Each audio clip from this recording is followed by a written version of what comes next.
Alright.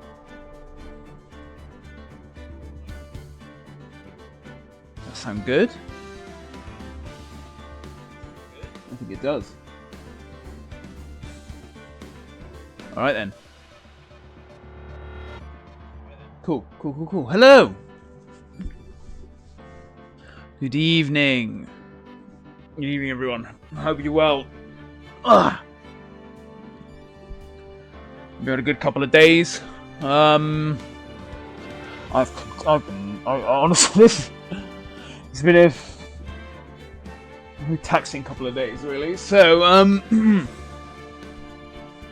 but good. We are here once again. We gotta get hyped now. Now's the time. We're going to be playing more Phoenix Wright, of course. Today, I'm hoping we're gonna finish Justice for All. I'm thinking today we're gonna finish it. It's part 2 of the trial of the final trial. So I'm presuming we're finishing this today. Obviously, we'll find out because we will see how this goes. We've got about 3 hours or so. We'll see what happens. Oh, what did we do last time? Last time we well, we did the first part of the trial. Obviously, we grilled Powers and then Adrian, and all sorts of things was revealed. It was very high energy, fascinating stuff indeed. Yeah.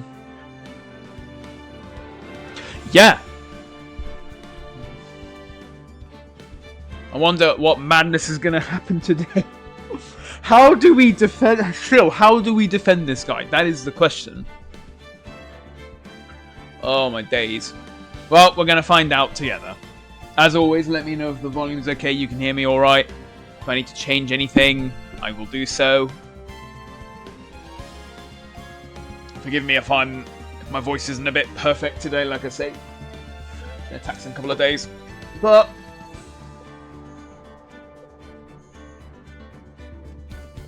I'm committed to finishing this and finding out how this ends. As such, I think without further ado, let's begin. Let's crack on. Farewell, my turnabout, part 4-2.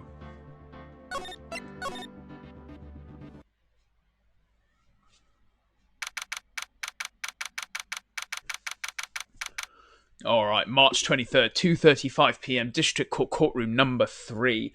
That is in 4 days. March 23rd. Which is kind of funny. Right.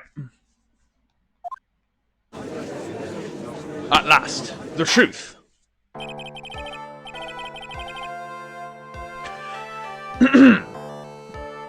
The court will now reconvene. I assume both sides are ready? Yes, Your Honor. Yes, Your Honor. I can understand the defense acting like this. However, why do you also seem distraught, Mr. Edgeworth? That is... It's nothing, Your Honor. It's nothing. What's wrong with Edgeworth? It looks like something unexpected just happened to him. Now then, Mr. Edgeworth, if you could please tell the court the results of the handwriting analysis on Miss Impax's suicide note. Ah, yeah, that was it. We were looking into the suicide note. And we're questioning whether it was actually written by her or not.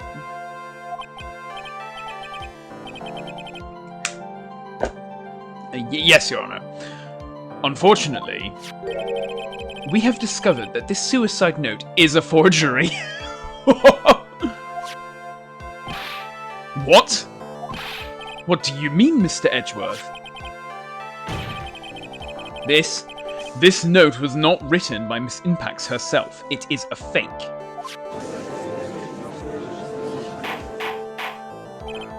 Order, order, order. Mr. Edgeworth, would you care to explain what is going on? Yes, please do, actually. What is going on? If this was not written by Miss Impax, then who wrote it? We would need more time to do a more detailed analysis. However, it appears that the handwriting matches that of the victim, Mr. Juan Corrida. Mr. Corrida? Well, well. It looks like Miss Impact never left a suicide note after all. She never wrote anything about On Guard.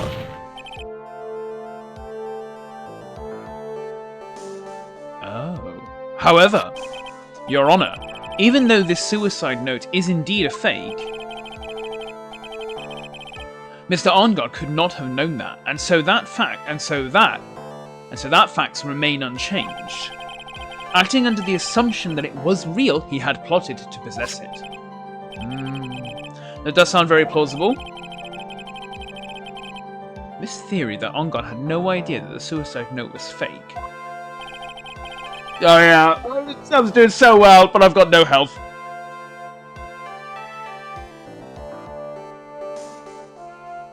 Something seems a little wrong with it.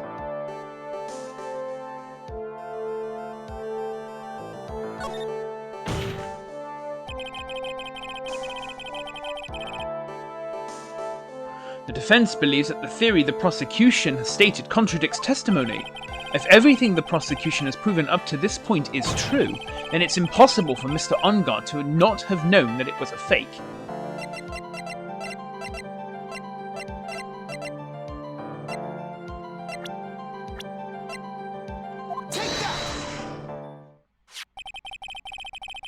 The camera, right? He would have known. What is this little item called again? A video camera, Your Honor. A very small one, but... Oh, that's right, a camera! Ah, you kids and your fancy toys nowadays. Cameras were a thing back in... whatever.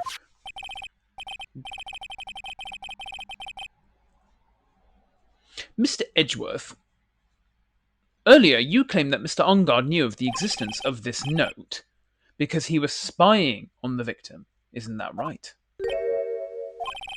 If that were true, then this means Mr. Arngard would have known that the victim had forged the note. Yeah. Oh, we're flying already. We're already off to a great start. So then, the defendant knew this suicide note was a fake. And if that's true, then the situation has just suddenly changed in a very dramatic way. Exactly, Your Honor. The prosecution's theory as to what Mr. Arngard's motive for murder was, it has suddenly disappeared into thin air.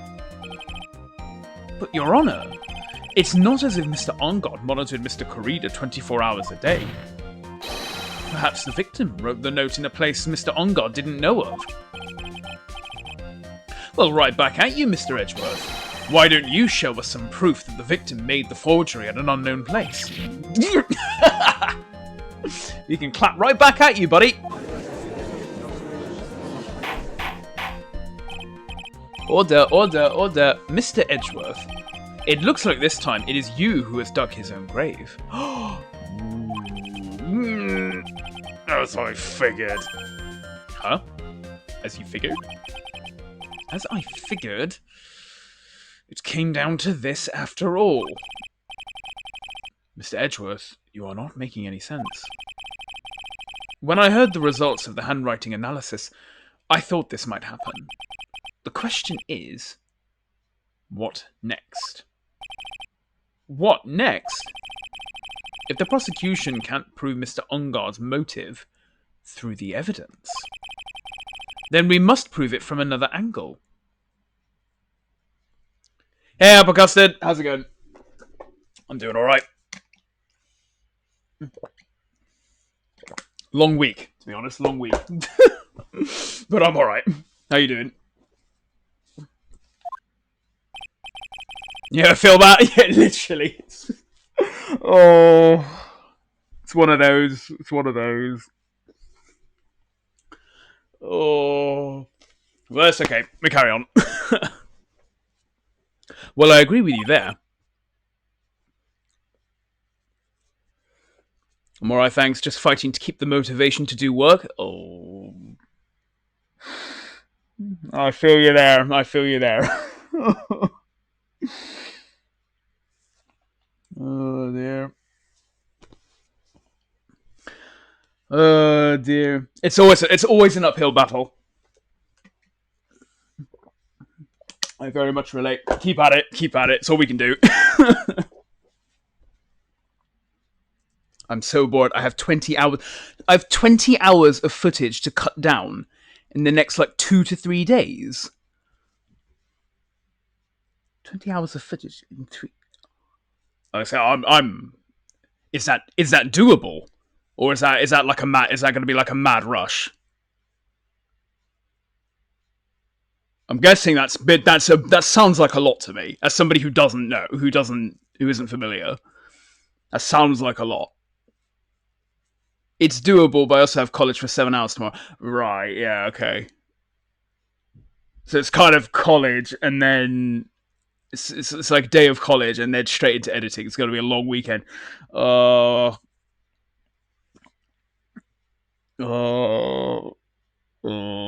Yeah. Solidarity. Oh dear. You get through it. That's all we can do. You get through it. Ahoy, ahoy, access. Hello. Right.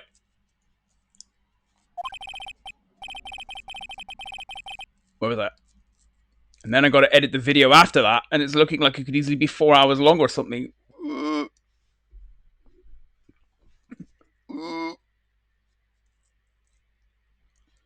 I mean, hopefully the end result will be good. You know, there'll be a nice 4 hours. What are you editing? I'm curious. It better be a banger video. I agree. After a weekend of that, I agree.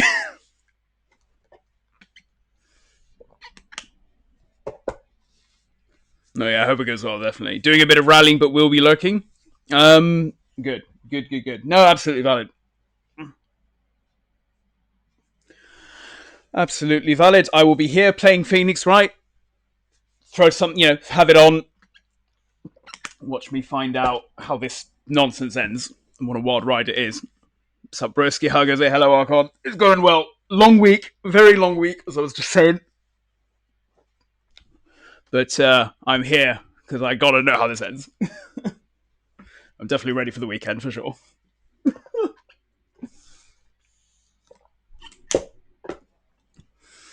Oh dear, right.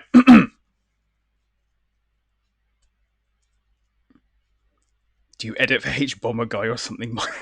Oh, brother. Right. The prosecution would like to call a witness to the stand at this time.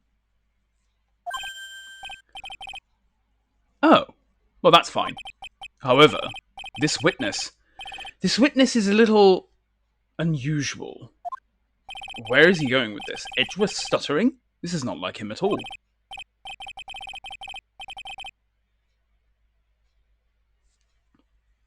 Unusual. Well, what sort of witness is this person, Mr. Edgeworth? This witness is one who is perfectly fit to answer once and for all the question of... Who was it that hired Shelley the Killer to commit murder? Oh, brother, here we go. That's impossible. Who in the... No such person exists who can answer that question with such certainty. Yes, Mr. Edgeworth, who is this witness? It's... who is it?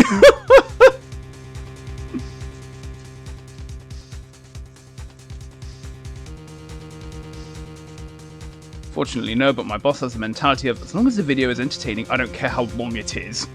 I have the mentality of, yeah, sure, but I have 20 hours of work to do in the next 2-3 days. Ugh.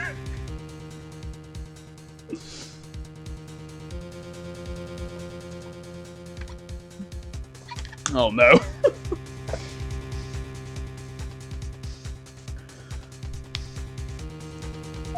Yes? Go on. Who is it?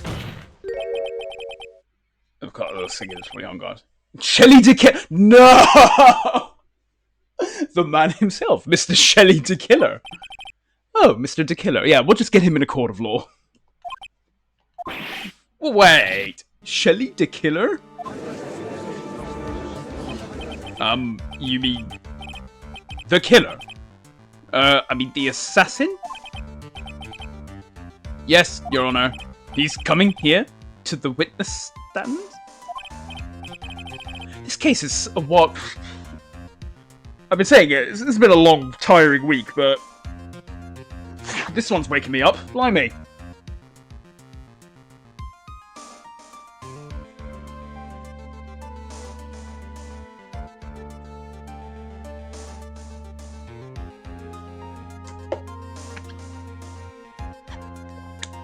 I was thinking, Axis, what happened? What happened there? I was thinking.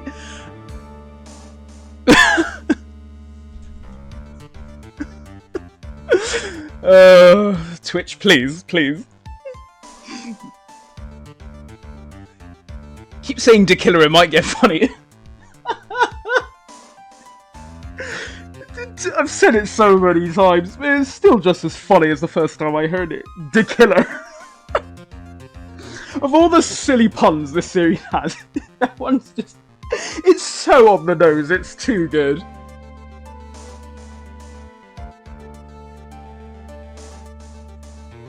Well, repeating jokes can't make it less funny, right? Oh, yes, in a manner of speaking. I recognise that this is a very unusual circumstance, so I ask for your permission to let an alleged assassin just into the witness stand. Well, Mr. Wright? Yes? Is this alright with you? Do I have a choice here? I can't really do much else to drag this trial out. The defense has no objections, Your Honor. I wonder if it really is alright to do this. Very well then. The prosecution calls its witness to the stand. Edgeworth, is there no other way left to us? Seems completely safe and sane to me. Yep, no issues at all. Now then, witness. Your name and your occupation, please. What the?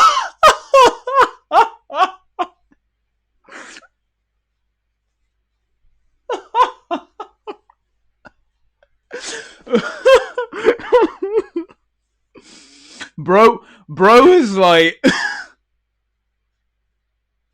It just looks like a giant transceiver. Oh. Very good, sir. My name is Shelley De Killer, and I am a professional assassin.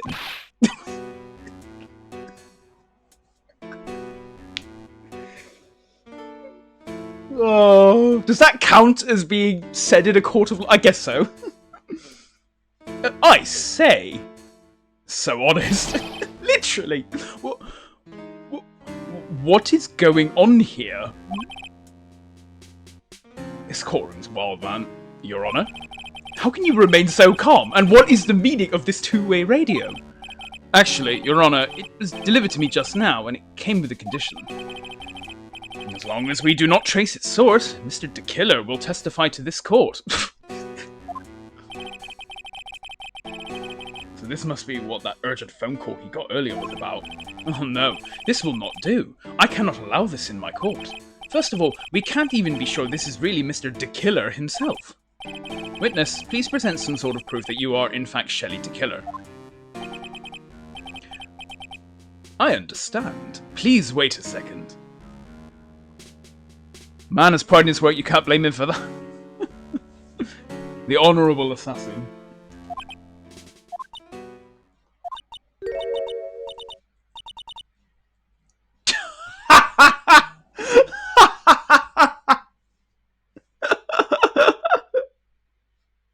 I'm guessing this is not Shelley De Killer speaking at this point in time. I'm so hungry. Maya! Maya! A voice? Mr. Wright, can you confirm anything from this? The defense has no objections to this person.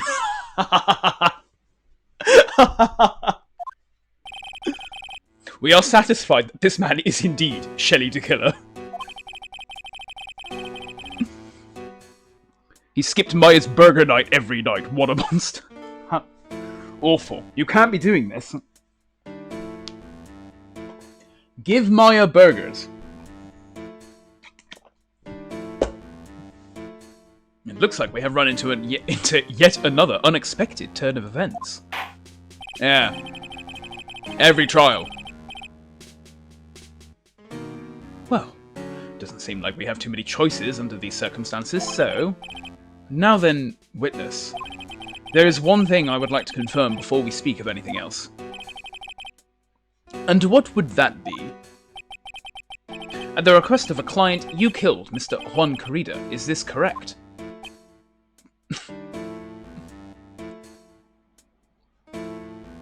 Prepare the firing squad? In court! It is as you say. I did indeed kill Mr. Corrida.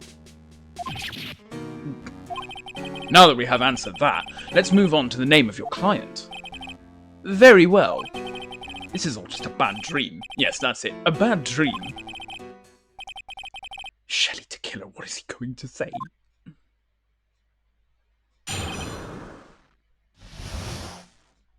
You ever cross-examined a two-way radio before? There is something I must first state. To an assassin, nothing is more important than the trust between a client and himself, and that is the reason I am here today on this witness stand. It is my wish that you grasp this concept before I give the name of my client.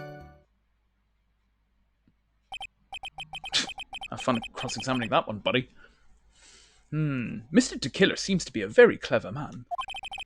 I'd almost say he seems to be mocking us.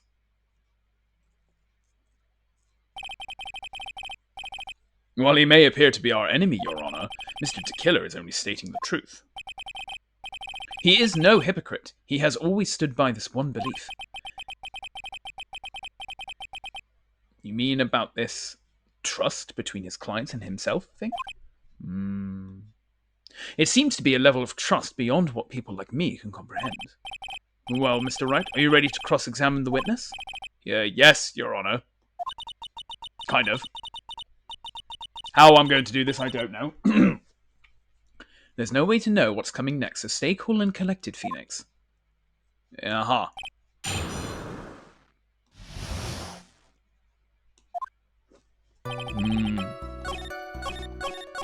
I don't really care about all this extra fluff, just tell us the name already.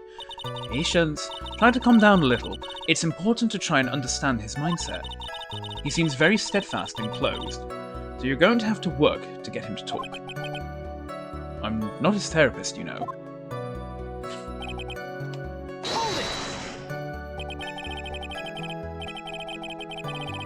We can hear anything you have to say later. Can you please just tell us your clients? I don't think you understand your place, Mr. Attorney. I said this is something I must first state. Do you know what the word first means? Sorry. Go on. Well, it appears this is one witness you can't badger, Mr. Wright. That's only because you don't know about my situation. The trust between you and your client? I provide my services in a fast and efficient manner. In exchange, I trust that my clients are discreet about me and my identity. If too many people knew my face, it would be quite troublesome. And that is why you're testifying in this manner? This is the first time one of my clients has ever been accused of murder. I must preserve the Killer name so my clients can trust me. It's hysterical that this is actually being entertained in court. But couldn't someone stab you in the back and break your trust? It has never happened before, but if it ever did, yes, that person wouldn't be my client for very long. They would certainly... That's enough. Please, no more. Very well, it was only a hypothetical anyway. That seems a little strange to me. I mean, you're about to tell us the name of your client. I would think that this would be very bad for them. It doesn't matter to me. This client has already broken the rules and acted outside of their prescribed role. Their role? This person tried to implicate another of the crime in order to save themselves.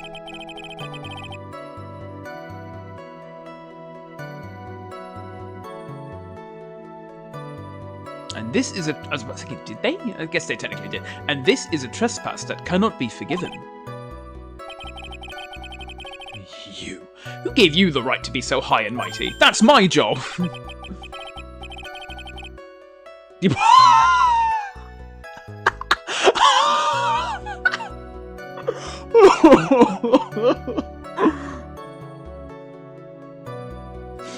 No! You never see anything like this, have you, Judgy? To the gentleman who spoke just now. Excuse me, but would you care to die? No. I didn't say anything. The judge had better watch himself.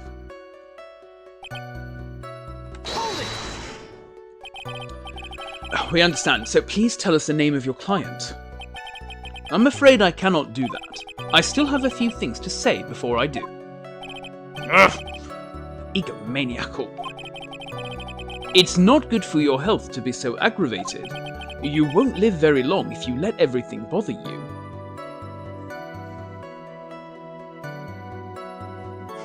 Tequila to the judge, you're talking mad shit for someone in sniping range.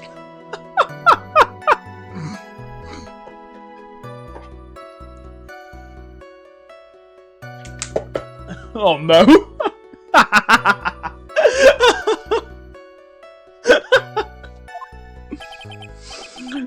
It's hysterical. Somehow, that coming from an assassin makes it less than comforting.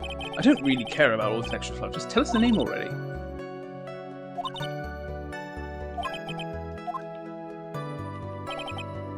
Okay.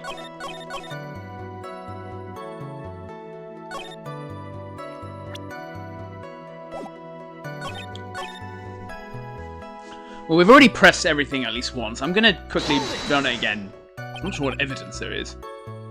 Yeah. This isn't changed. This is the same.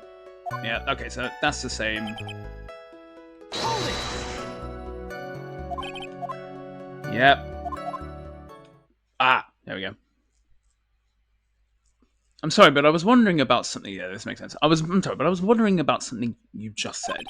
You said that your client had already broken the rules. A person who frames another is the worst kind of human.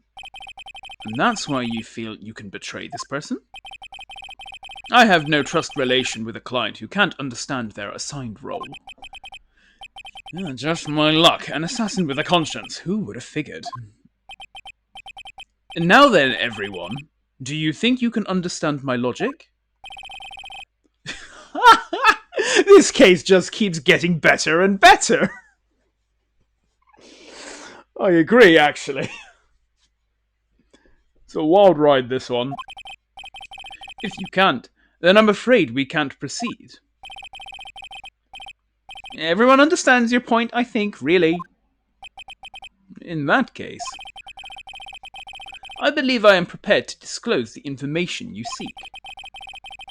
You have made it crystal clear that you value trust over all else. I believe we are ready. Excellent.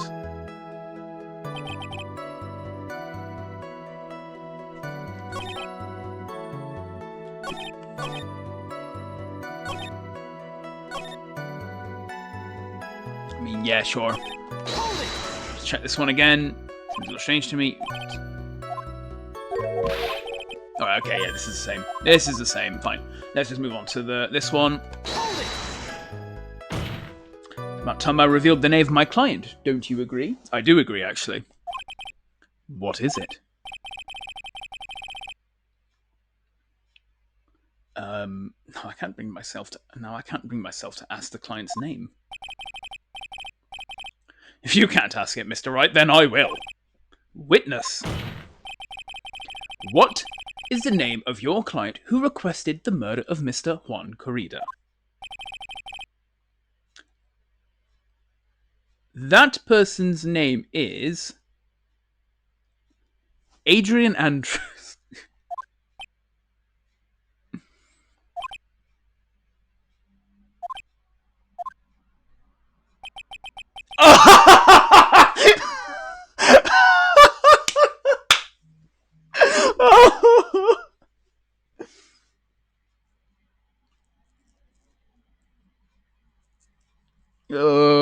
Barty Crouch Jr., oh, brother. Yeah. Oh, dear.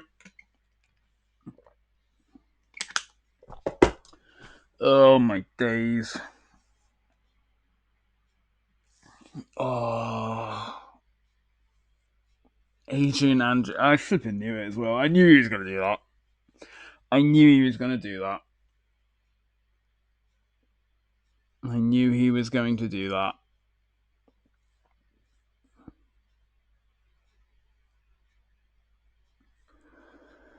Oh. Yep. What? What? Witness! That's not who you told me it was earlier. Pray tell, what are you talking about, Mr. Prosecutor?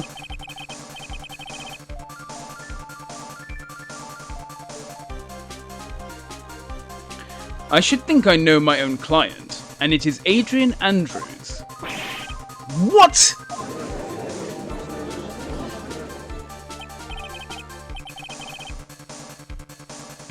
This can't be. On the phone earlier.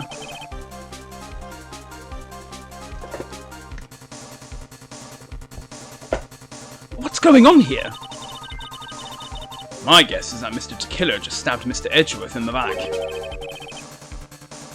Stabbed Edgeworth in the back? I'm sure in order to get an audience with this court, Mr. Tequila told him a different name. Matt Ongard, perhaps? I knew it. This is outrageous. I was deceived. This witness is telling a very serious lie. But you were the one who summoned this witness. You, Shelley Tequila. My testimony is the truth. The defendant at the moment is Matt Ongard. Am I correct? All I wish to do is help procure his acquittal. Wow. All of a sudden, it feels like we can actually win this. Yeah.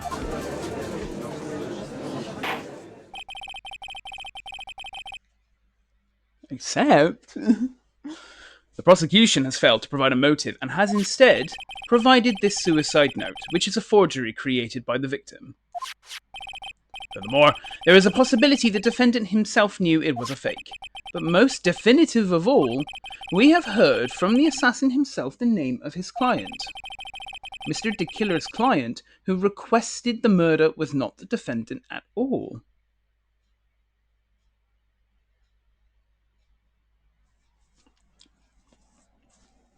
Is it really worth it, though, to save Ongard while implicating Andrews? Well, yeah, exactly. This is not actually what we want.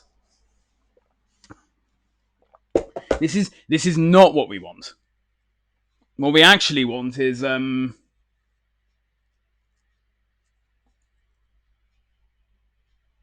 want Matt Ongard to actually be found guilty here, but we have a problem. Absolutely. No. With all this evidence, it is obvious to me that this means that Mr. Matt Ongard is innocent.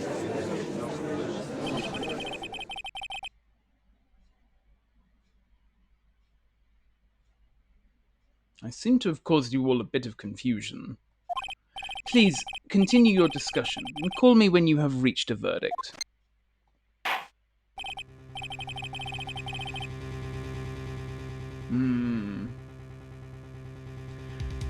Bailiff, please bring Miss Adrian Andrews in immediately.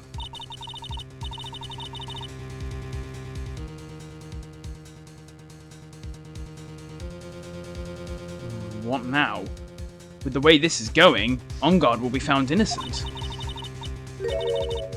This may be our last chance to save Maya. Yeah, but Edgeworth is right. The killer is lying. And Ongard, my client, I know he's guilty. Can I live with myself if I win this? Who would have believed that the prosecution's own witness would absolve the defendant? Your Honour, the prosecution requests permission to further question the witness. Shelley the Killer is certainly lying under oath. It wasn't me. Listen, everyone, please. That testimony just now, it was all one big lie.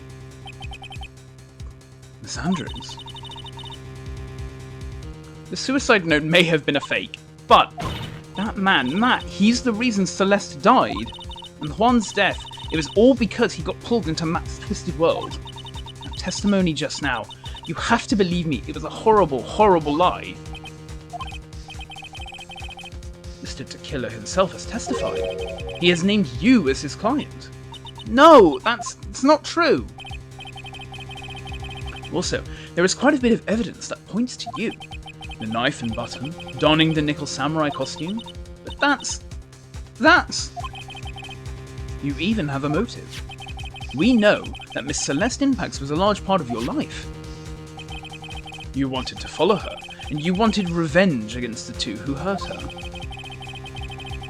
I would say you have plenty of reasons to want them both dead. No. Mr. Wright! Oh, hello. You know the truth. Tell them. Tell them the real story. Who the real killer is. Tell them. Please, help me.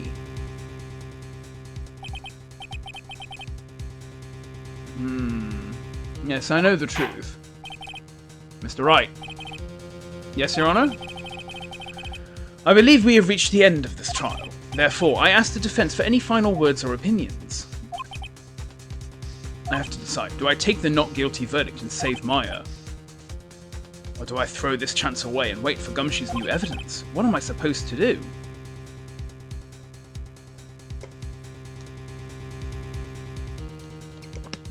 We gotta get Maya no. I mean, yes. Yes, but also no. Yes, but no. No, of course. We are not gonna let this man... We're not gonna let this guy get away with it.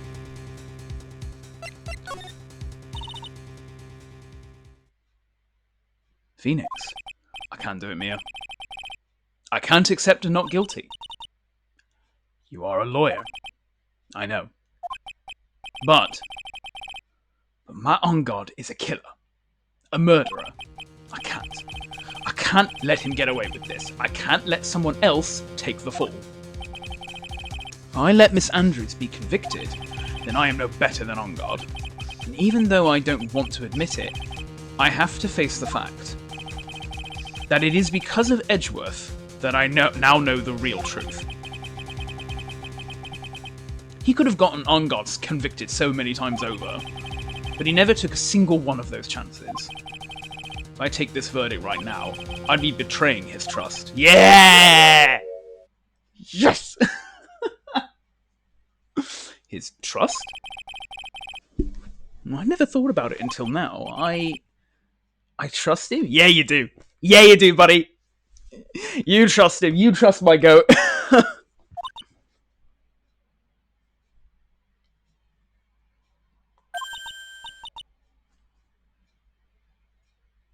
Yes, you do. Mr. Wright, your opinion, please. The defense requests that we be allowed to further question Mr. the Killer.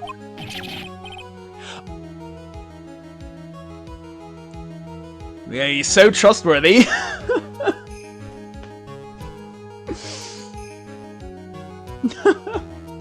My goat. No, but again, I love this because there are many examples in previous trials where Edgeworth has actually done this very thing. Even when it seems like he's about to pull the guilty verdict for somebody who truly is innocent, against someone who's truly innocent, Edgeworth will sometimes be like, well, actually, hold on. Let's keep this going and actually get the truth. And now we're doing it the other way, which is great. Am I hearing you correctly, Mr. Wright? Right.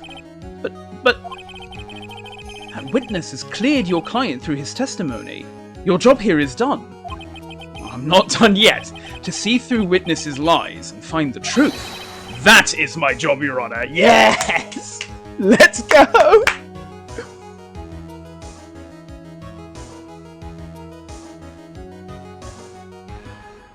This case does a bunch of things I don't enjoy.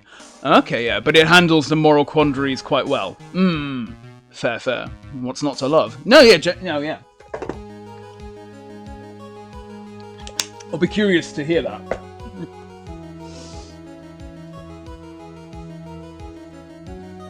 For me, so far, it's been an absolute riot.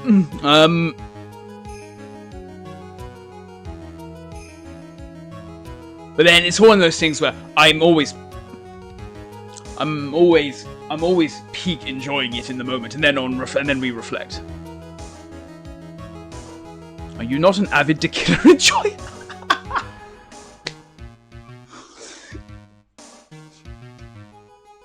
I can't relate to that. It's like personally, a Dekiller is funny guy. I'm just not a fan of Matt Ungard as a character. Okay, yeah. I thought I was crazy until I heard others say the same. Okay. Interesting. Okay, no, that's interesting. No, I enjoy Ungard as a villain.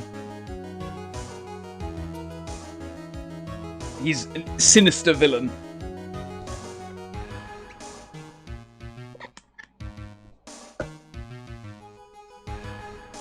But that's good, That's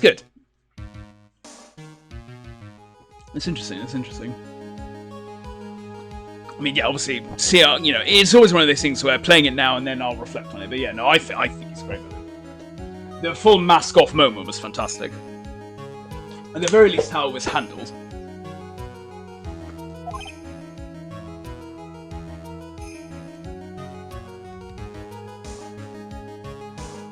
That's the thing. It has to be like this for the whole. Your client might be guilty, and you have to defend them to save Maya. But for some reason, it doesn't 100% click for me. No, that's fair. That is fair.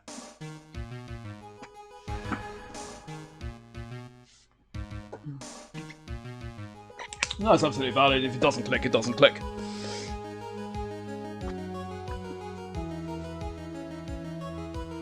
Because yeah, the whole thing was like, even at the beginning, I was half joking, saying, what if it actually was Ungard and we actually had to defend the killer, and then it actually happened, so it was like, oh.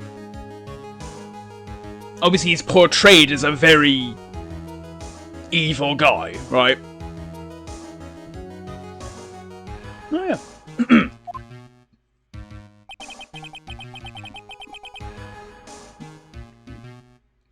Still more evidence to look at. I'm sure that once those pieces arrive here in this very courtroom, a miracle will occur. Very well, the trial will continue. Mr. Edgeworth, please re-establish connection with Mr. Dekiller. Right away, Your Honor.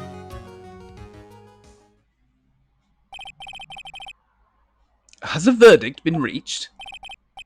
Before that, we would like to talk with you a little more. About? All you needed from me was the name of my client. What else could you need me for?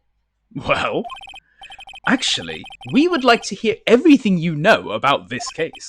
That is how things are. That is how things are usually done.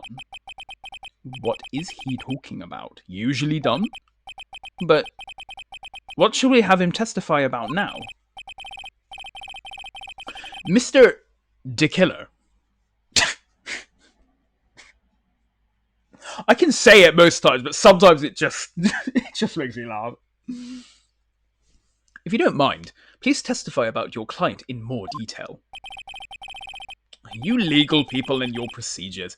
Is it any wonder no one likes to go to court?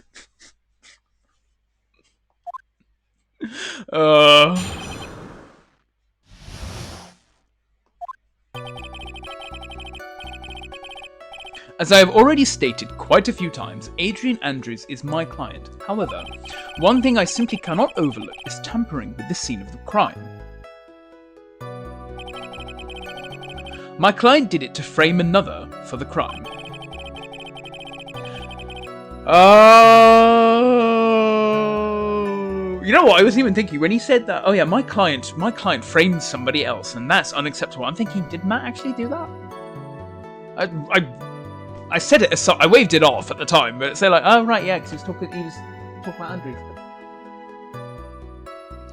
While pretending to be the first person to discover the body and enter the scene, Adrian Andrews already knew from the very beginning that Juan Corrida was dead. But even more appalling is the creation and planting of the knife and butter. That act is what I was referring to when I said my client had broken the rules.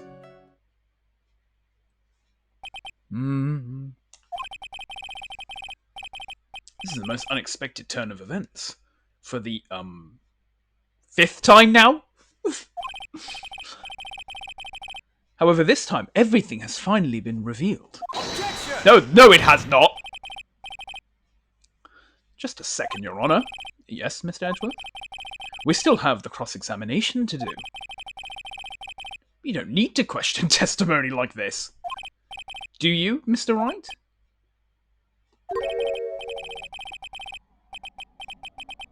Your Honour, the defence will question the witness, as if I have a choice here. Huh? Why? What this witness has said is nothing but beneficial to the defence's case. If you scrutinise the testimony, then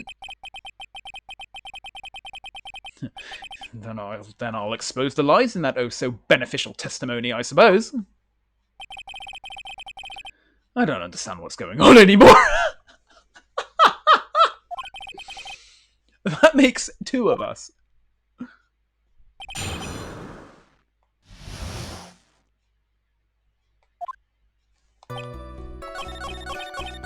How many statements? 7?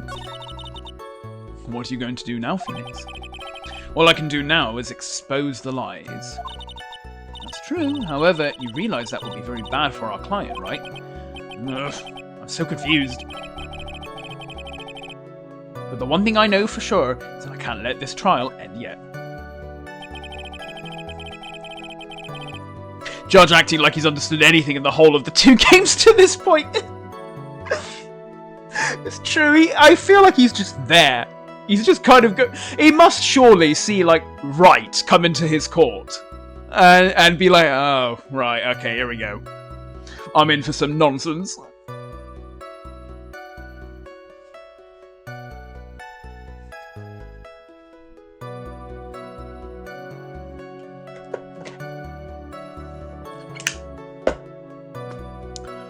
Hey Al, what have you missed? Beyond insulting the judge. I gotta remember now. What have we talked about? What's happened? On the phone right there is Mr. Shelley DeKiller, which is hysterical the more I think about it. But I think the long and short of it is... Yeah, long and short of it is, the suicide note is revealed to be a fake. And so Edgeworth calls Mr. Shelley DeKiller to the stand. There he is now, via transceiver. Apparently, he agreed that if, so long as they don't trace the call, then he can testify. Apparently. Which is funnier, having a read radio on the stand or the name DeKiller? The name DeKiller. I'm skipping a beat. The name DeKiller. It's still funny. Having said that, the radio on the stand, which it looks like a comically large radio, is also funny. But anyway, he's here. Edgeworth is expecting him to say that Ungard's the client. What does he say? He says Adrian Andrews is the client. So everyone's like, what? We were this close to getting a not guilty verdict, and obviously Phoenix correctly says no. I'm not okay with this. I'm not sending an innocent person to jail.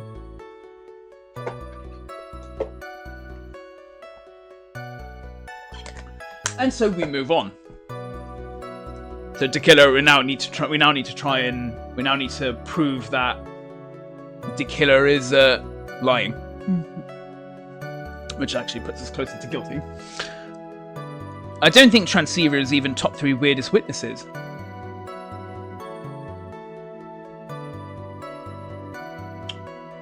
So far,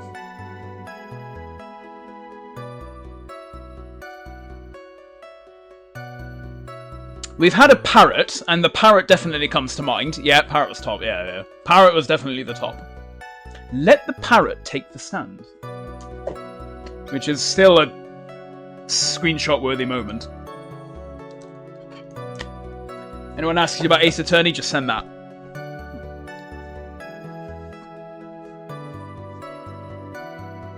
Right, anyway. As I've already stated quite a few... Yeah. What is it, Mr. Wright? Oh, okay. If I press him the wrong way, it might raise suspicions on his end, but I have to do something to waste more time.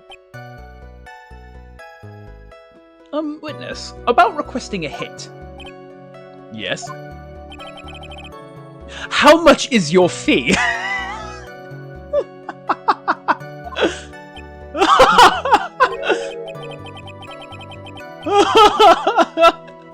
How much is your... What are your rates? How much do you charge? Do you do a discount? I see you are also quite a dark-hearted man, Mr. Attorney. Huh? If you would like to talk business, we can do so after the trial. No. I'm not thinking of hiring... Mr. Wright? Yes? You want to kill me. You want me dead, don't you?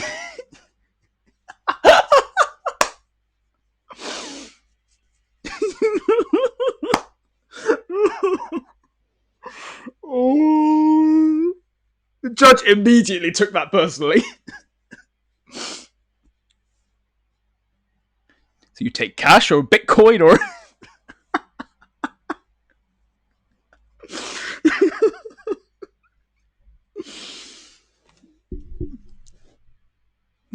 I mean, yes, but not for the reasons you think. Oh, no. Oh. What? Why would you think something like that, Your Honor? Guilty. Mr. Phoenix Wright, you are hereby declared guilty.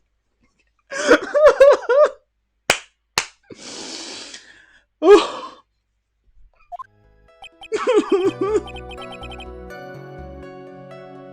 Oh, that was too good. Witness, let's continue. He only takes large amounts of cash in public places. In full view of witnesses. It's fine, just get Will Powers to witness it, and then he might think it's a tip.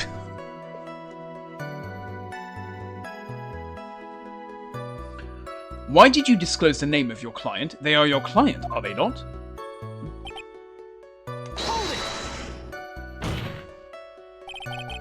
I would think that most people wouldn't be able to overlook a person hiring another to kill. If I had a problem with such a thing, I wouldn't be very effective at my job. Ah, yeah. Well, a change in occupation might be good for you. However, I will say this. Even though I am the one that does the deed, my clients are always the real guilty party. That goes without saying, Mr. De Killer.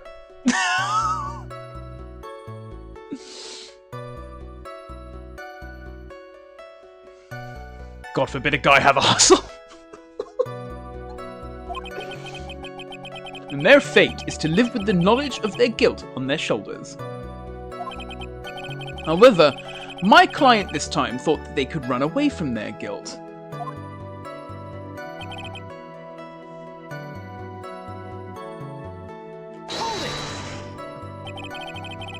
Are you talking about the button and the knife?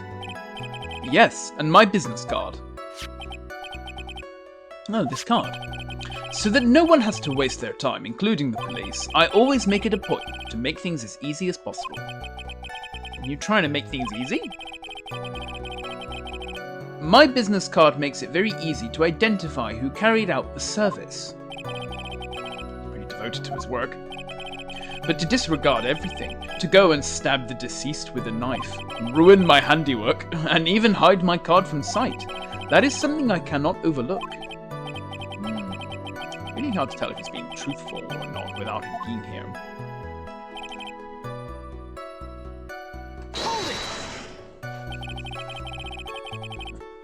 So you're saying most clients wouldn't do such a thing? That is correct.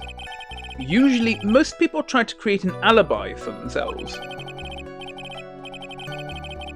If you should use my services, Mr. Attorney, I would suggest you plan for your alibi too. No, I already told you I have no intention of using your services ever.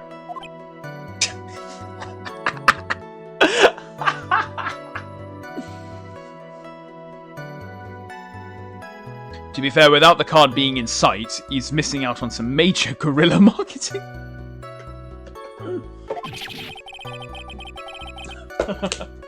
Why does he keep looking at me like I'm the one on trial here?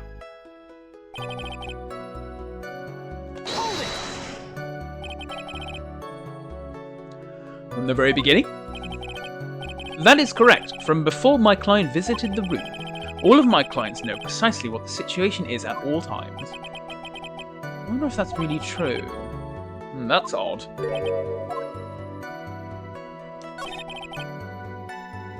I figured even the first time hearing this, this is the this is the incorrect statement.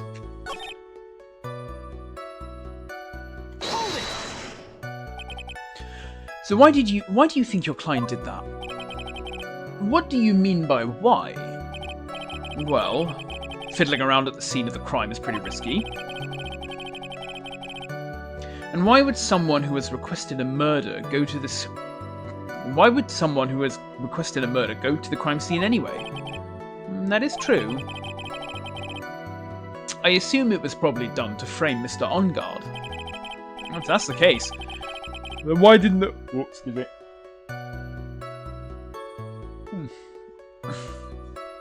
If that's the case, then why didn't the person just request that you do it? Sadly, that is not possible. Huh? My job is to kill. That is all. And to leave my business card behind naturally. The business card is so my clients may escape blame. To protect them is my duty.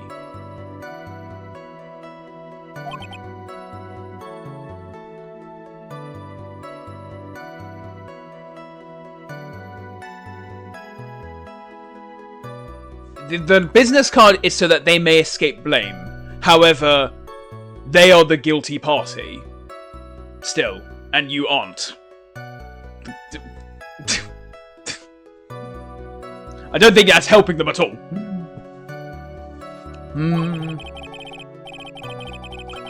Even if they say it's for revenge, setting someone else up to take your fall. And that's all you have to testify? Yes, and I pray that I will never be called to the stand again. Again? As in you plan to continue? I must, as I have yet to find a person to take my place and become the fourth successor. Actually, how would you like a new life, Mr. Attorney? Excuse me? No, I'm fine, really.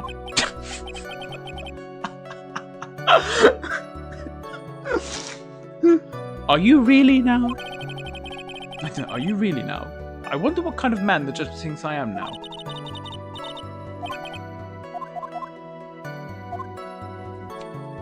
Alright.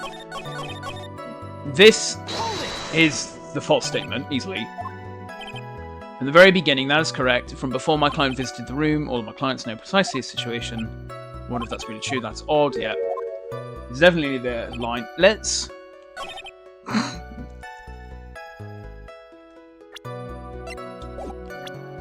save the game. Now let's have a look. Adrian Andrews already knew from the very beginning that Juan Corrida was dead. So he says.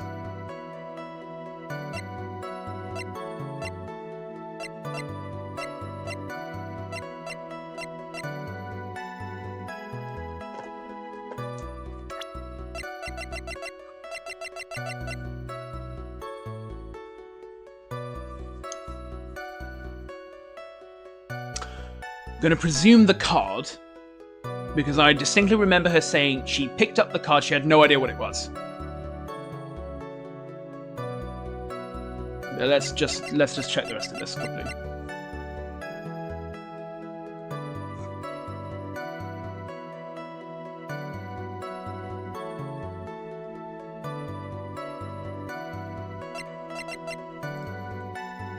No.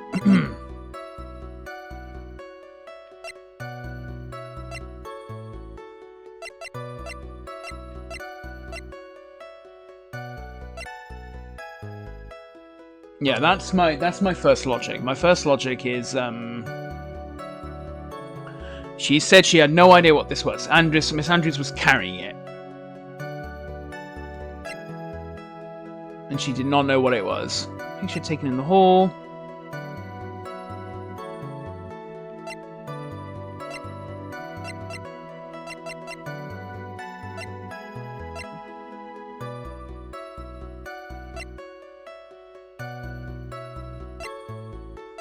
I could...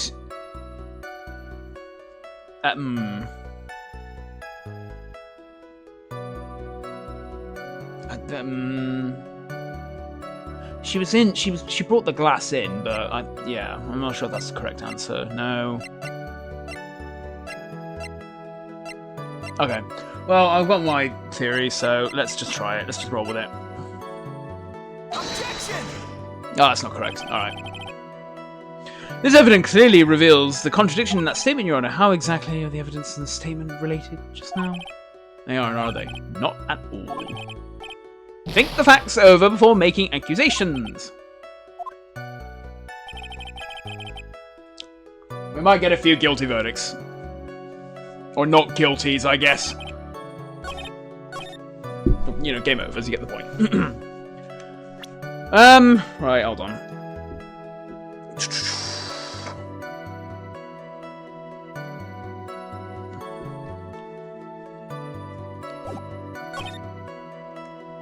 Adrian Andrews knew.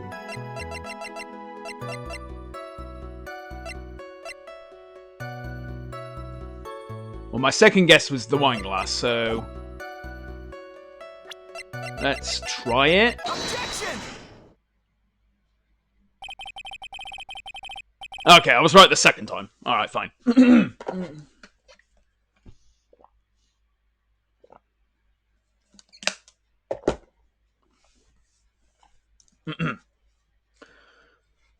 That's fine. I was close enough. I was close. Thank you so much for taking the time to testify, Mr. DeKiller. What is the meaning of that attitude? When Adrian Andrews entered the victim's room, your client had no idea that Juan Corrida had been murdered. But how? How do you know that? From this wine glass, Your Honor. The glass.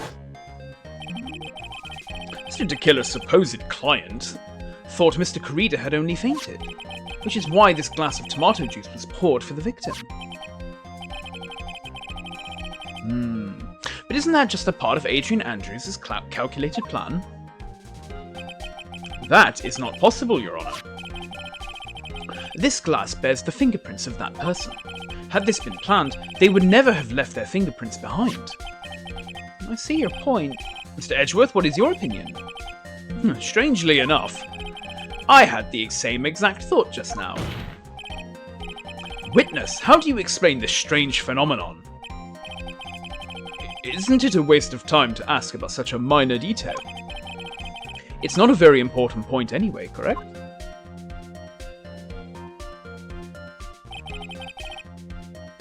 I'm afraid you are mistaken.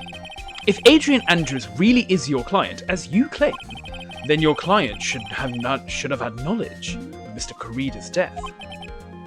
If not, then that can only mean that Adrian Andrews was never your client at all. Bloody oversight radio. Oh, this case is hysterical. How strange. Yes? Why is it but the attorney has yet to raise an objection at this absurd situation. Phoenix.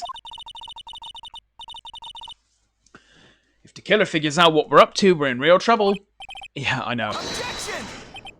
Mr. Edgeworth, I'm surprised. You know you can't say things like that without any evidence. Ah, sorry.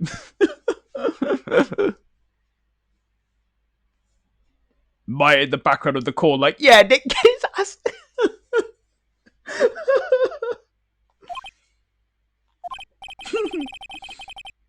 Well, that was an awfully weak objection for the two of you. Anyway, I am positive there was a contradiction in that testimony. The prosecution requests further testimony concerning when the request was taken. Very well. Right now, I have to buy us more time. While we wait for the items the killer left behind to get here, I just know that the very outcome of this trial lies with those items.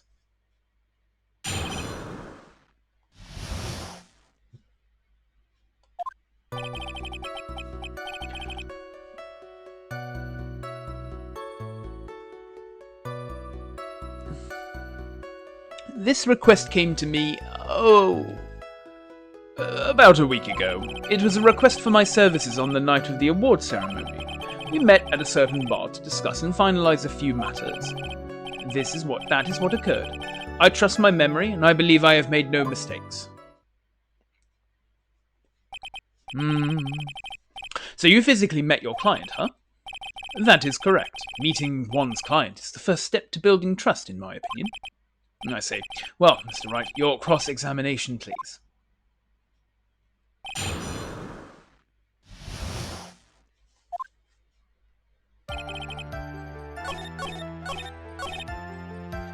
Well, there doesn't seem to be anything strange this time around. You have to draw more information from him, but you can't draw his suspicion. If you can do that, you should be able to find a flaw in his testimony somewhere. Talk about delicate balance.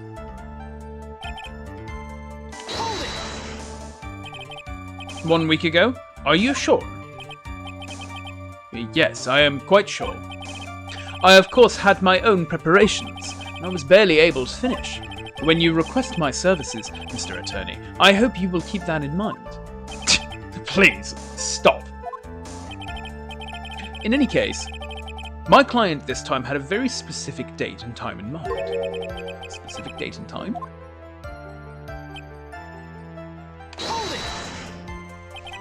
Did you ask why on that specific night?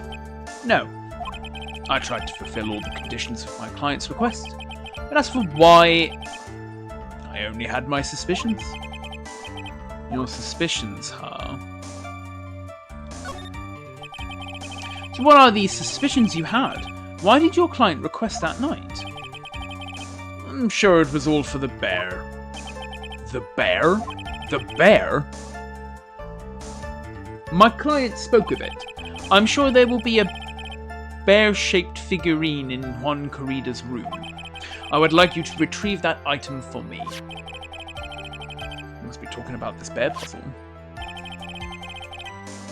Inside that figurine was a suicide note. Naturally, the victim brought it with him to his hotel room. He was planning to publicly disclose its contents at the press conference after all. That is correct, and if I had not done the job that night, I would not have known where that bear figurine was.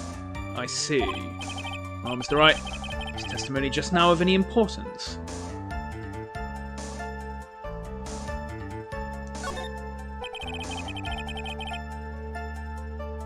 The testimony just now has made one thing clear, and that is the client knew the secret of the bear figurine. Huh? Why is everyone so quiet? Mr. Wright, I think all of us already knew that. Oh, really? Witness, please continue with your testimony.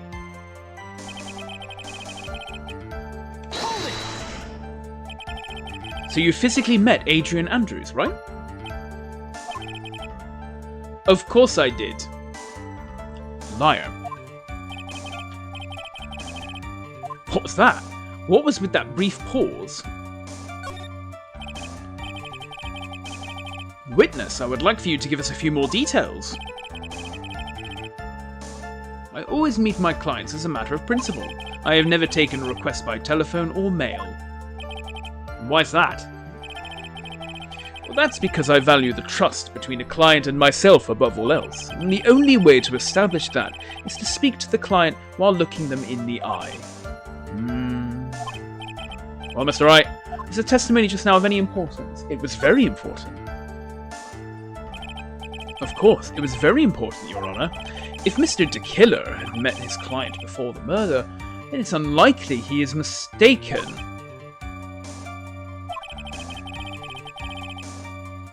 Well, that didn't work, did it? So you're saying that his client really was Adrian Andrews? I guess so. You see, it is just as I said. Yeah. I'm so lost. Who the heck am I supposed to be helping here? Calm down, Phoenix. Think carefully and relax. Now then, would the witness please continue? I'm not losing health, so there you go. The parallels between what De Killer is saying and how Phoenix operates as a lawyer there is fantastic.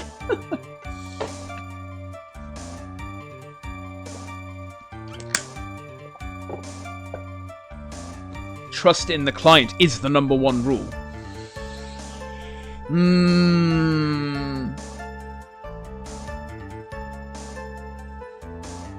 It is true. I mean, like I said, I'm just pressing the buttons and pressing further just to get the info out. And it's a bit like, yeah, actually, this is not what we want to be doing.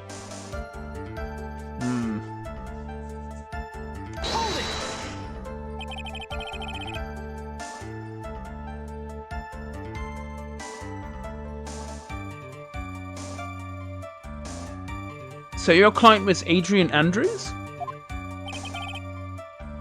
That is correct. Well, he says the two of them met. But if they did, then there shouldn't be anything wrong with De Killer's testimony.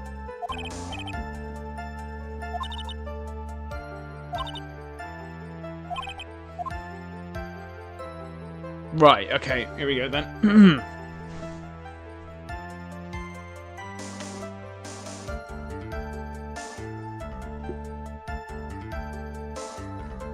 This request came to me, about a week ago. It was a request for services on the night of the award ceremony.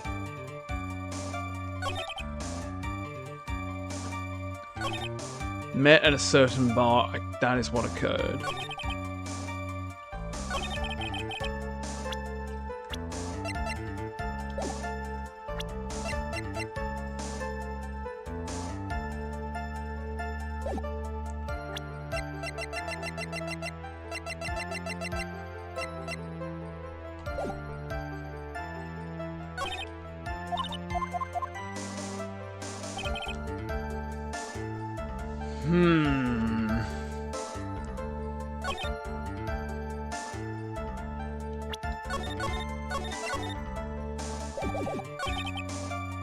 We met at a certain...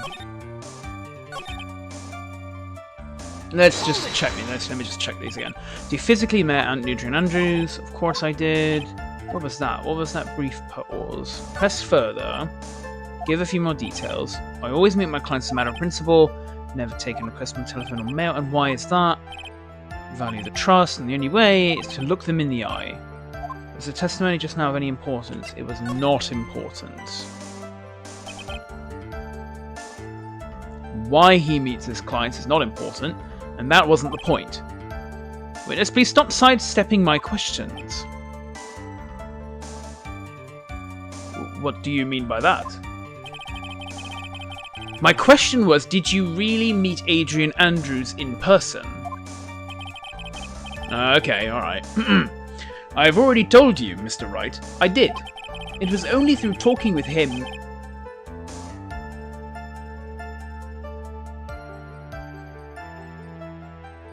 He doesn't know. He doesn't know. He doesn't know.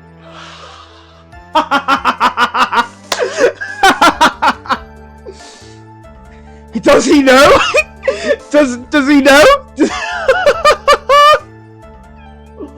Oh, oh no! Oh. Oh.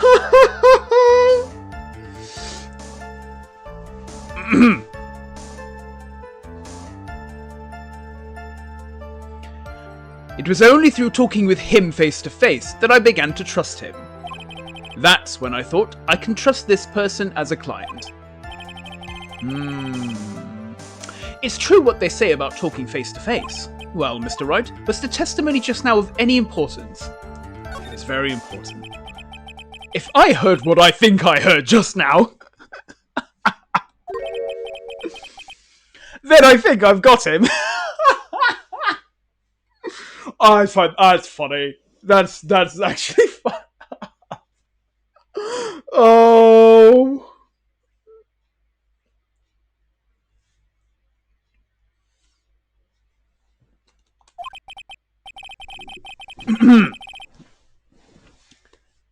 Your Honor,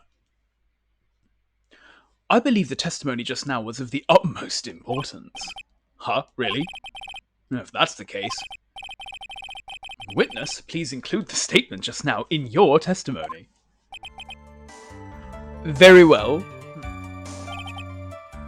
From the moment I saw him, I thought I can trust this person as a client. I'm going to press anyway because I just want to hear what they say. But as we now know, that was not how it turned out, correct? What do you mean? Adrian Andrews turned out to be a client who couldn't stick to the rules, right? Well, yes. I suppose you are correct. So I'd like to check one last time. Are you sure your testimony is accurate?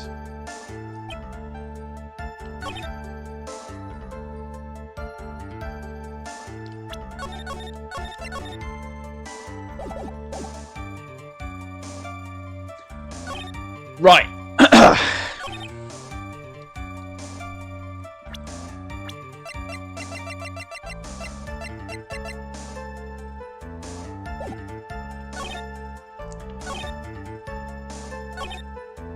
Technically, this is also a false statement, but I'm gonna presume this is the one I want to be playing it on.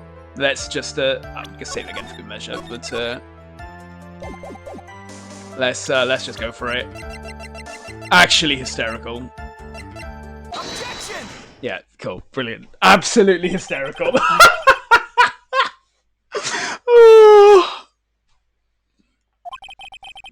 I would like to go over this one more time. You met Adrian Andrews at a bar and took the request at that time? Yes, that is correct. And that's when you thought he was trustworthy.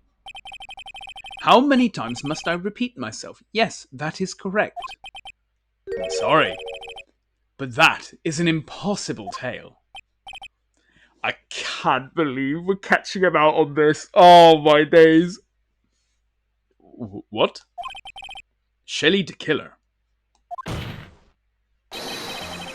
You have never met the real Adrian Andrews.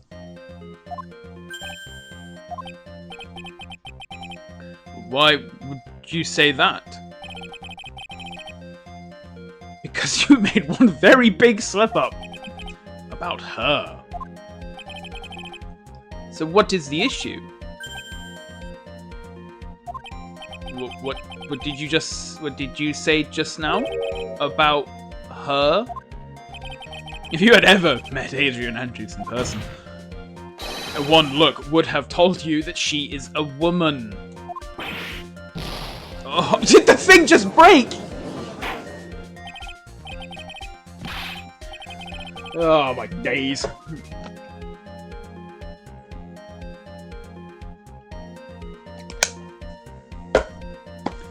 Order in the court. Mr. Wright, what is the meaning of this? This This witness testified to the following, that he always meets face-to-face with his clients when taking their request. He has never met Adrian Andrews in person.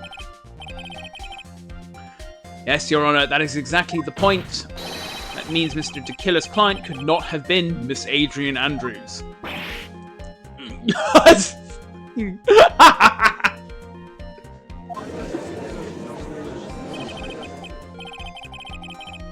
Mr. Edgeworth, I understand your logic on this one. However,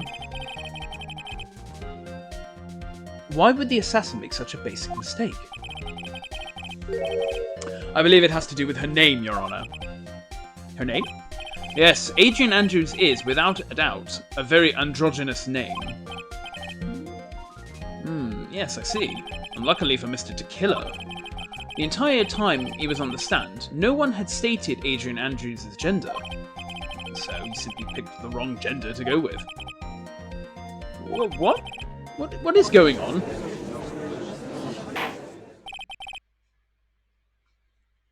Shelley Tequila, this court demands an explanation. I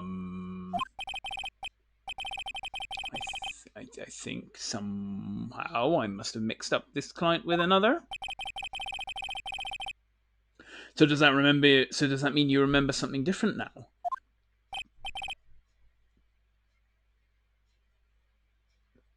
Yes, of course. Please, if you would allow me to testify once more. Ugh, I know he's just going to spit out more lies. Very well, but this time please give us the truth and nothing but the truth. Please and thank you.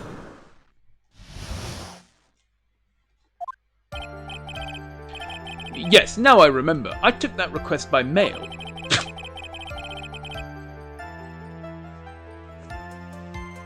Blatant lying in court. There have been times when I took a job without having met my client. The request for the murder of Juan Corrida and 2 or 3 other small things. When I saw the name at the end of the letter, I thought my client to be a man. So he took this job through a letter. He didn't mention anything about a letter in his earlier testimony, which means he is definitely lying. Be careful, Phoenix. If you break the assassin's testimony completely, it's over for us. I know I can't make him suspicious, but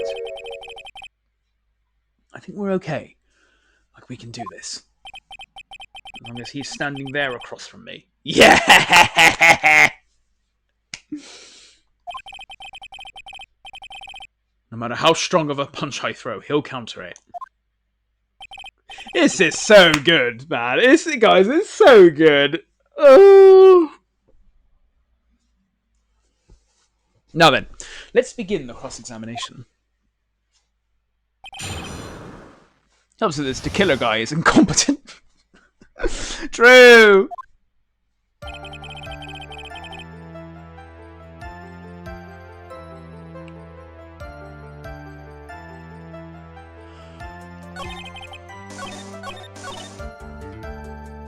We've pretty much reached the end of our rope here, huh?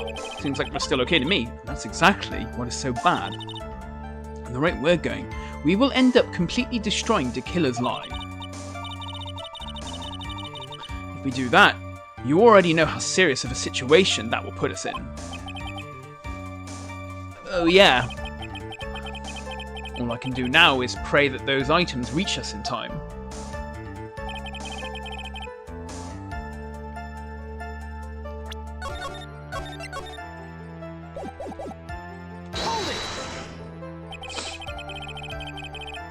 But didn't you just say that you always meet your clients?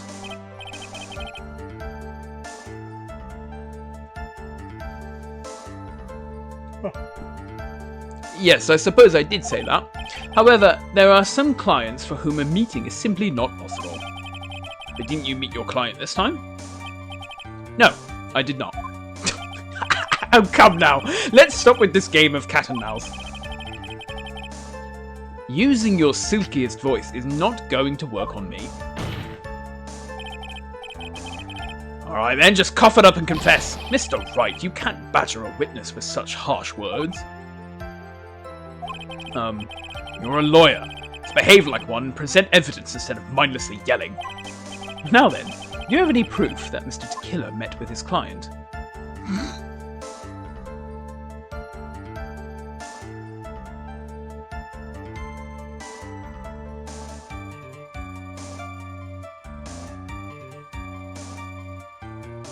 I'm going to come back to this.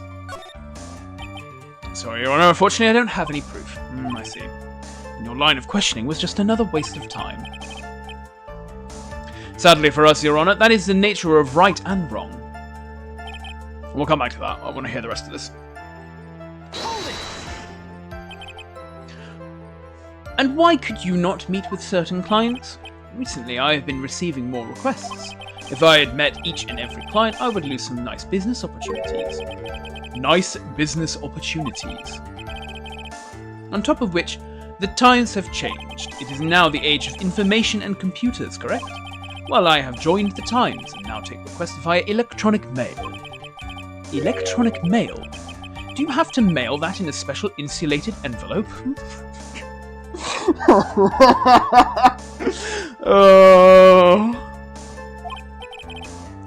I'm very sorry. I despise the shortening of words. What I meant by electronic mail is what is commonly referred to as email. Email? In a contest of mimicry, the judge would beat a parrot hands down. Anyway, so you took this job without having met your client and...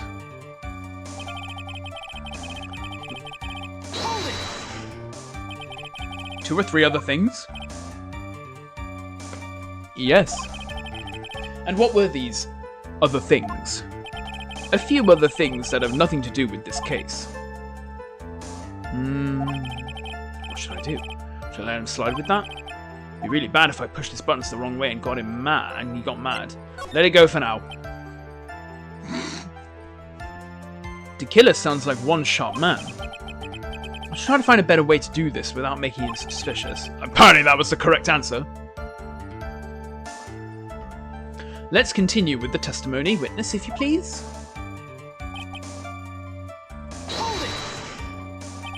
So you're saying that you never saw your client's face, not even once? I did. Once.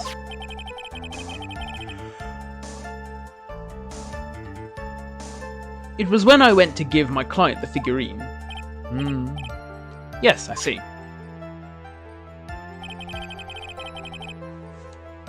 But Miss Andrews was wearing a mask at the time. A mask? The Nickel Samurai mask, I'm guessing. Mr. Wright, what do you have to say about this? Do you have any problems with this piece of testimony?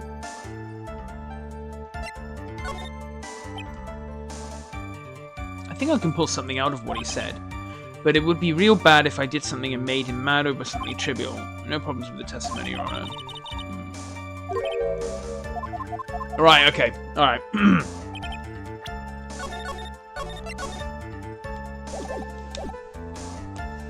Okay, there are 2 lines of questioning.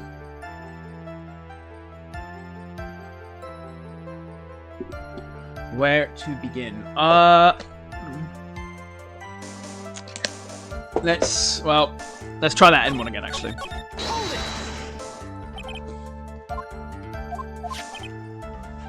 Yeah, so client's face I did once. It was when I went to give my client the figurine. Yes, I see. Andrews was wearing a mask at the time. A mask.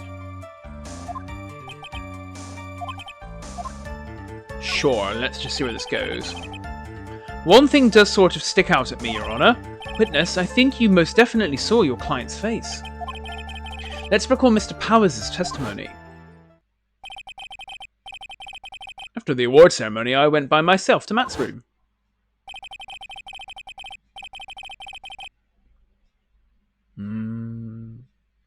Matt was standing there in front of his room, still in his Nickel Samurai costume, and Matt gave the bellboy a tip. You received quite a large roll of cash from Mr. Ongard. At the time, he was not wearing his Nickel Samurai mask. Oh-ho! Check. Order, order! Yes, now that you mention it, I do remember that. Witness. Yes, that night I did wander the floor as a bellboy. I received plenty of tips that night for carrying juice to the various rooms. Is that so wrong? Huh? The man who gave me that tip was not my client. He was probably just a very generous person. I'm sorry, but sadly we are not nearly so generous here. If I could receive large rolls of cash by simply bringing people things on trays, here we go, then why on earth would I stand around here prosecuting?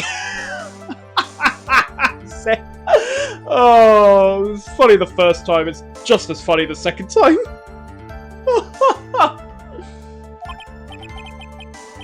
Oh, the deja vu. And isn't his salary more than enough for one man?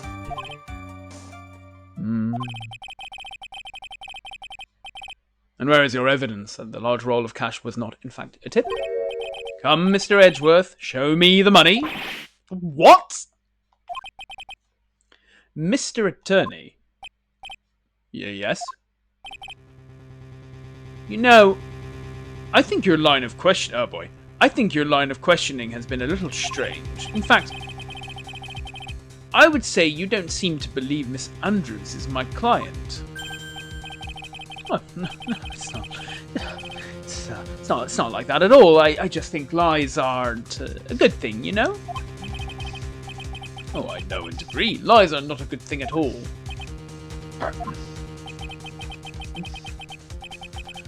I think we are on the same page now, aren't we, Mr. Attorney? Remember, if I feel threatened in any way, I am free to cut contact at any time. Yeah, I'm sorry, please forgive my foolishness. Only a foolish fool would try to foolishly frame me, Mr. Attorney.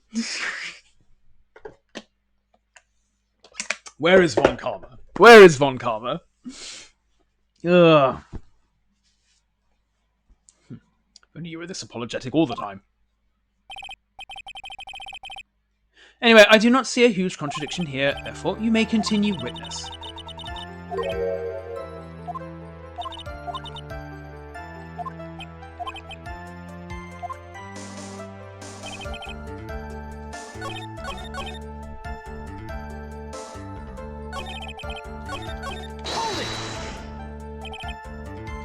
Didn't you say you always meet your clients? Yes, I suppose I did say that. However, there are some clients when meeting is simply not possible. Didn't you meet your client this time? No, I did not. Stop with this game of cat and mouse. Work on me. Confident confess. Do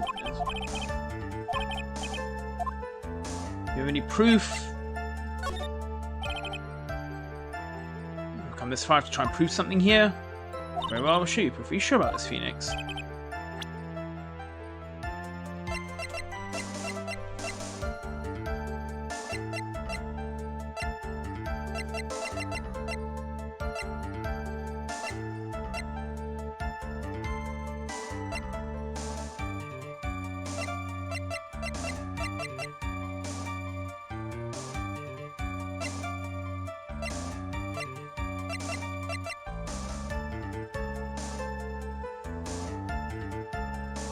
Something tells me this is just not the play, but we're here now.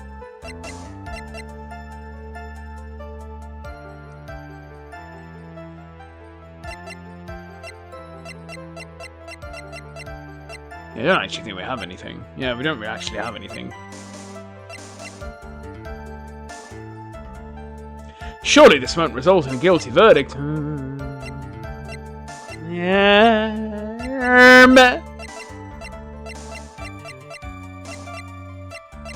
Or would it actually result in a not guilty, but it's a game over?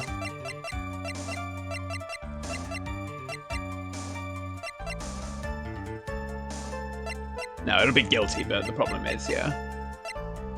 I don't think, yeah, this is not the play. Just pick whatever. Pick anything.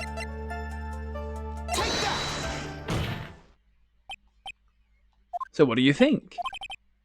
You may say, what do you think? However, I am all for intents and purposes a transceiver radio. Can't see the evidence. I don't think this was one I needed to see. I can hear the pure silence in the air there. Alright. Blah, blah, blah, blah, blah. Guilty. Yay? Kind of? But also no? No? Whatever.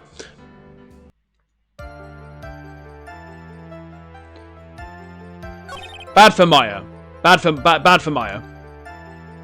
Even though it makes zero sense to find On God guilty there, exactly. The game mechanics have to game mechanic. Yeah, absolutely. I'm gonna run that again quickly. I think I saved before this point. We do have a problem with the testimony. I'm not quite sure if I need to have this stated.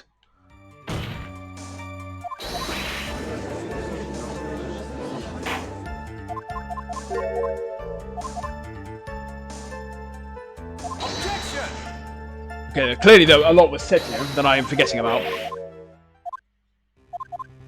Starting to get mad now.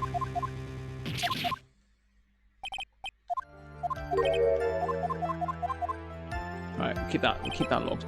Okay, we don't have any evidence to prove anything.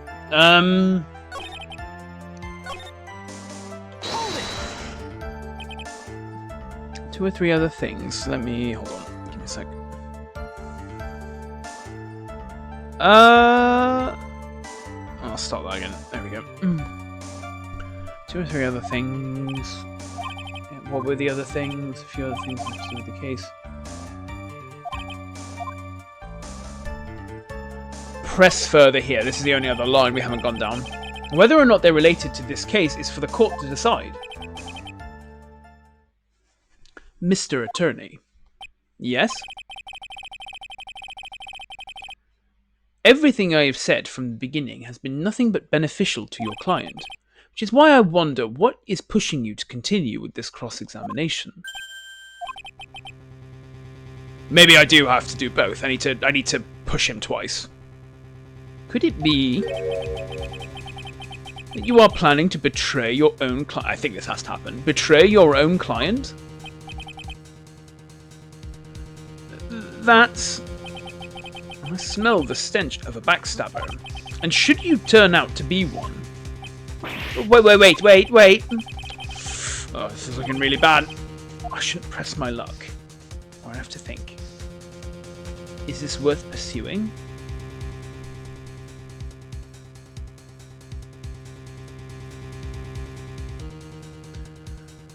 I mean... I don't know what the answer is otherwise, so let's just see what happens. Worst case happens is we just reload. Witness, this is a very important matter. Please cooperate and tell us what these other jobs your client requested were.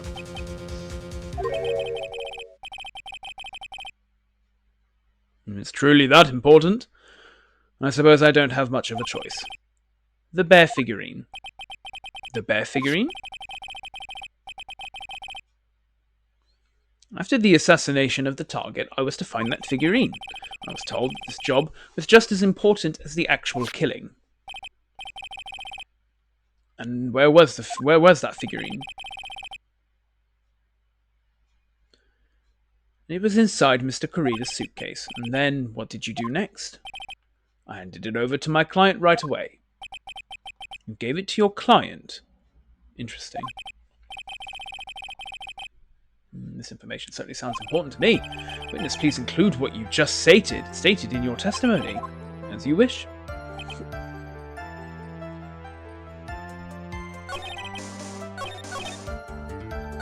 One of these was to find the bear figurine, give it to him. Alright, cool. I found this figurine at Mr. Ongard's mansion. If you gave it to Miss Andrews, then what was it doing there? I was waiting for her there. That was also part of the plan to frame Mr. Ongard, I'm sure. That makes a lot of sense. Well, Mr. Wright, do you have any problems with this piece of testimony?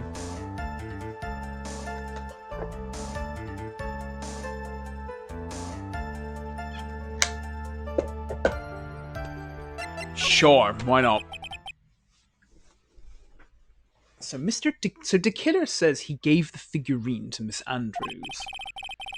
I know somewhere in that statement there is a contradiction, and yet I know that if I present something trivial here, he will cut the connection on his end. If you want to make a strong point, Phoenix, you have to present strong evidence. She's right. So now what? Dr. Wright. Dr. Wright? Do we have the strong... Before I go any further, do we have the strong evidence?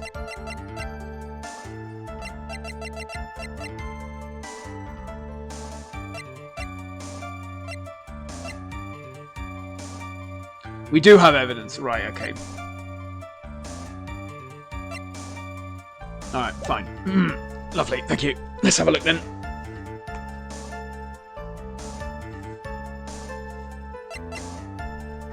I'll commit to saving here.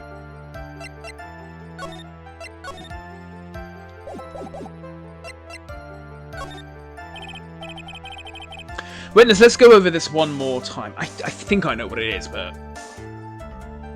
Well, I have a theory, but let's just go through it again. You gave Miss Andrews the bear figurine, and she told you to take the bear and wait for her at Unguard Mansion. Is that correct? Yes. Where are you going with this? Well, I think maybe you might have remembered a few things incorrectly. Well, what? This is a battle of wits. Can't let up on him. I don't think it is possible for Miss Andrews to have been the recipient of this bear.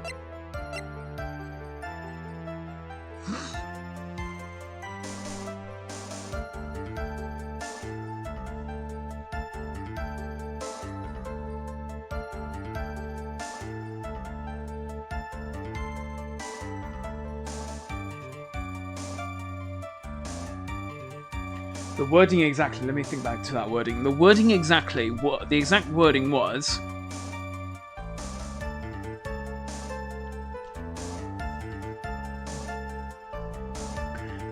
He's saying gave it to Andrews, and she said to take it to Unguard's mansion where she meet up with him. But it's not possible to have received that bear.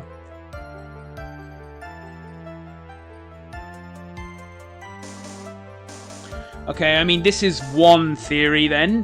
Why would she do that if she knows how to open it, and only she knows how to open it? That's one theory. Let's have a look. Nope, nope. Nope, nope, nope. Nope.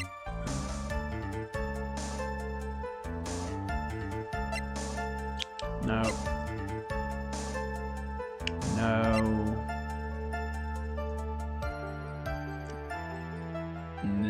No. No. No. No. Nope.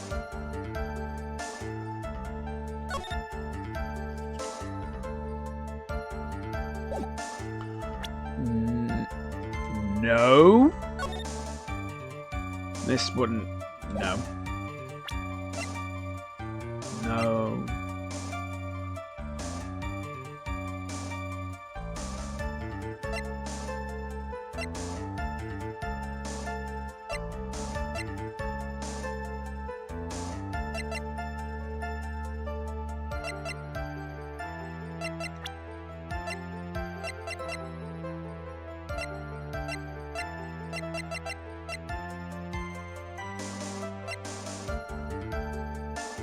Well, worth a try. It's the only thing I can think of. Why would Andrew say to take it somewhere else if she knew how to open it?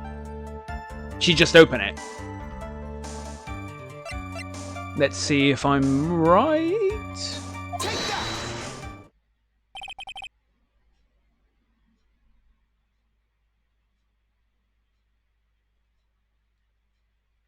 Oh.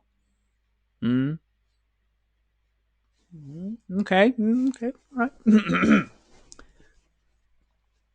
Shelley the Killer. If you had really given the bear to Miss Andrews...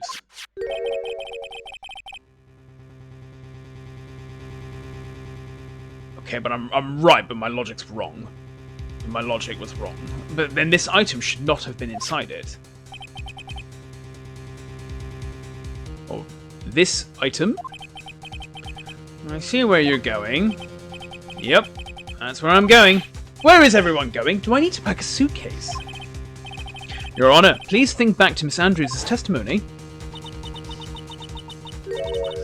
I was going to burn it for her sake.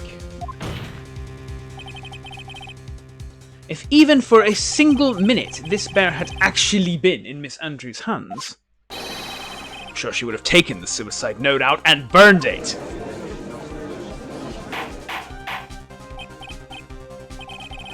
Okay, yeah.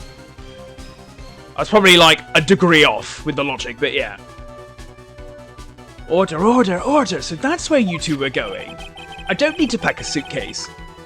So by the very fact that the suicide note was still inside the bear, it tells us that your client didn't know how to disassemble the puzzle. Which means? It means, Your Honor, that it is impossible for Adrian Andrews to be the client. Oh. Okay, you know what? I'll take that. Order! Mr. Phoenix Wright. I'm sure I mentioned this before, how I hate traitors above all else. I think your cross-examination has clearly demonstrated something to me. You must wish to break your end of our agreement. No, that's enough! If that is your intention, then there is only one thing for me to do. Wait, please!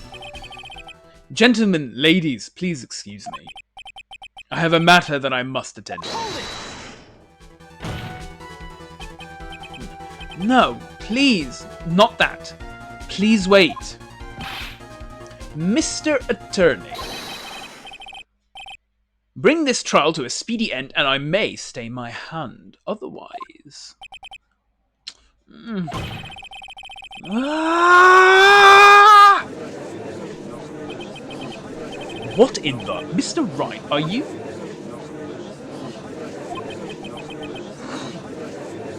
Mr. Edgeworth? Yes, Your Honor? I didn't understand this witness's outburst just now. Do you think there is a need to hear more testimony, or is this enough? Oh, well, we should. Edgeworth, we can't do this. We keep this up. Maya, she'll... Ugh! Prosecution, What has come over everyone? Even you are. The prosecution rests.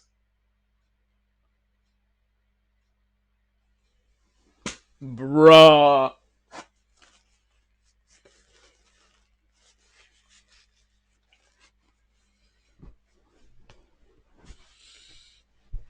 Out of options. No!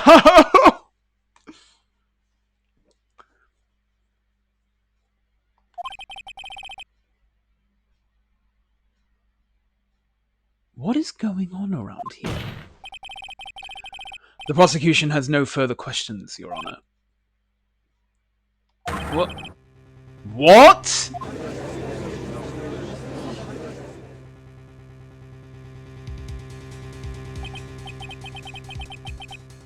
Well, I never thought I'd see the day. This is a most unusual situation. If the prosecution rests with no further questions, well then, the prosecution has failed to uphold its stance. If that is the case, and even though I am reluctant, I must believe that Mr. Tequila's testimony is accurate. And that would mean that Shelley Tequila's client is Adrian Andrews. Shit. Mr. Wright. Yes, Your Honor? If I end the trial here, right now, then your client, Matt Ongard, would be declared innocent. And in this place, Adrian Andrews would be charged with murder. Miss Andrews would be charged with murder. That is what he said. That is what he said. The prosecution has no further questions, and so we will now hear the defense's final remarks. Bailiff, please bring the defendant, Matt Ongard, to the stand. The sword of Damocles hangs above this entire courtroom. What will you do? Panic! Ah! The items from Tequila's hideout didn't make it in time. We tried as hard as we could, but it looks like our time has run out. I can't believe it. The outcome now lies in your hands.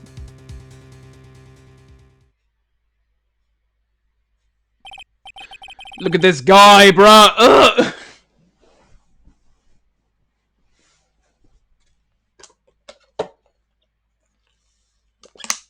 Dude, did the old guy finally decide? To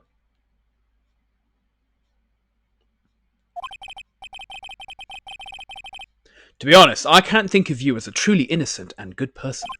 You have done enough evil to drive a woman to suicide. But, at least on the charge of murder, it would appear you are innocent. Ha! Alright, here we go. So, I guess even the old fuddy-duddy figured me out. Mr. Ongard? What an atrocious lawyer I have, giving his own client up like this. There it is.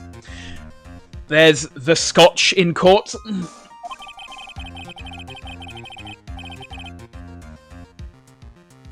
that refreshing like a spring breeze crap is just as atrocious, don't you agree? Anyway, get on with it and pronounce me innocent already.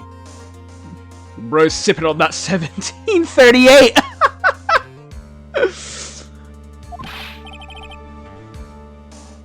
Right, Mr. Lawyer? Edgeworth wants to stab this guy. Should I side with justice? Or should I save Maya's life?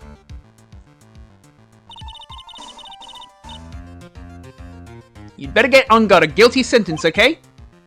But if I did that, Maya will die. But if I say he's innocent, Miss Andrews will be charged as the murderer. Do I say he's guilty? Oh, brother, do I say he's guilty or not guilty? Either choice I make, someone's life is going to end. It all hinges on what I choose.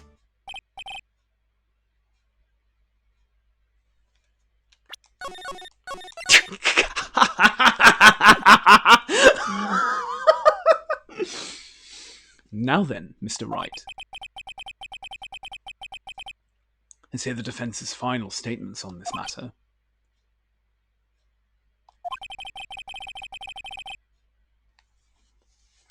If the person who hired the assassin was Adrian Andrews, then your client, Mr. Matt Ongard, is innocent. There's no need to ask, old man. After all, my lawyer is going to say what I want. Aren't you? Isn't this the judge's whole job? Yeah, why am I making this decision? Right. I can't do this. But I have to decide something. I can't count on the evidence to help me anymore. I have to listen to my heart. My client, Matt Ongard, is... Ooh. Vote now with your phones. Good luck. Drop kick this arrogant fool into the sun. Just go with your heart.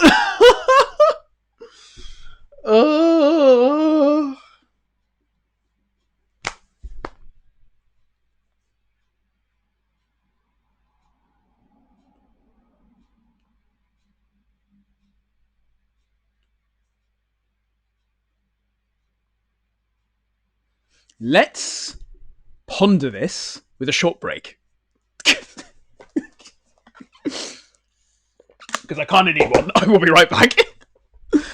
It's fine as long as you don't like Maya or Adrian. Oh, brother. Oh, no. Back in a second.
Alright then, where were we?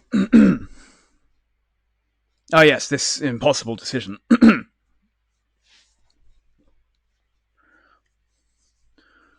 Maya won't forgive you for sentencing an innocent woman to prison, but alternatively, she won't be around to thank you for heeding her wishes.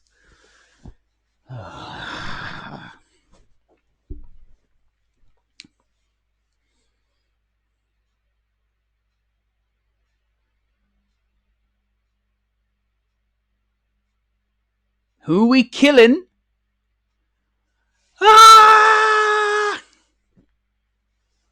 I will say, very well done. Very well done. Very well done.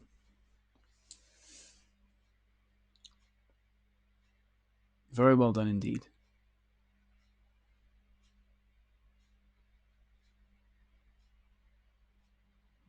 The god... What a...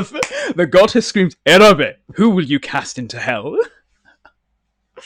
Oh... We will never forget. We will never forget.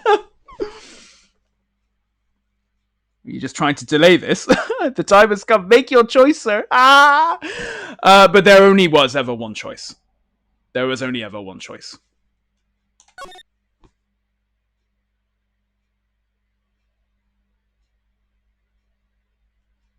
There was only ever one choice. Bro deserves it. We are waiting for your answer, Mr. Wright. Matt on God, your client deserves an answer. Maya, I'm sorry. Matt on God is... Objection! What the hell? Yes! Franziska von Karma!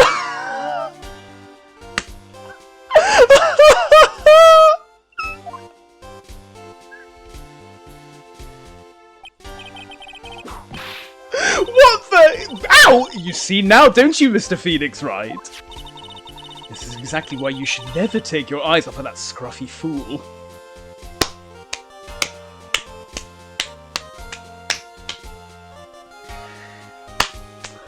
My go! Oh... Where were you earlier? Oh... Perfection, even. Did you bring them? The final pieces? Do you have them? You should know better than to ask that, Mr. Miles Edgeworth. Von Karma is perfect in every way. The evidence is here in perfect condition. She was shot like 2 days ago.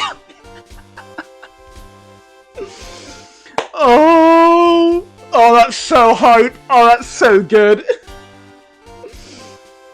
Don't worry about Scruffy. He's fine, and his injuries are minor. All of the items are inside this. What a filthy old coat this is. Skill issue?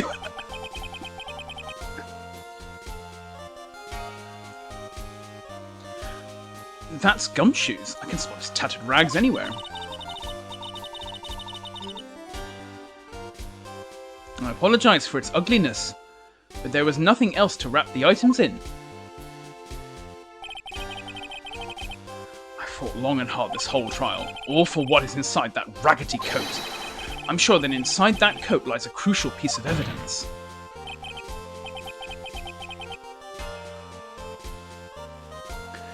Franziska doesn't need to win cases or carry on her father's legacy. She has hype moments and aura. Exactly. And she is aura farming here. Man, oh, that's so good. It's so good.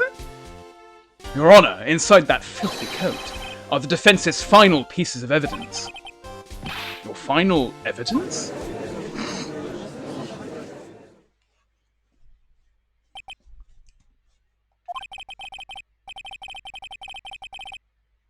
This trial is already over. All that remains is for me to hand down my verdict.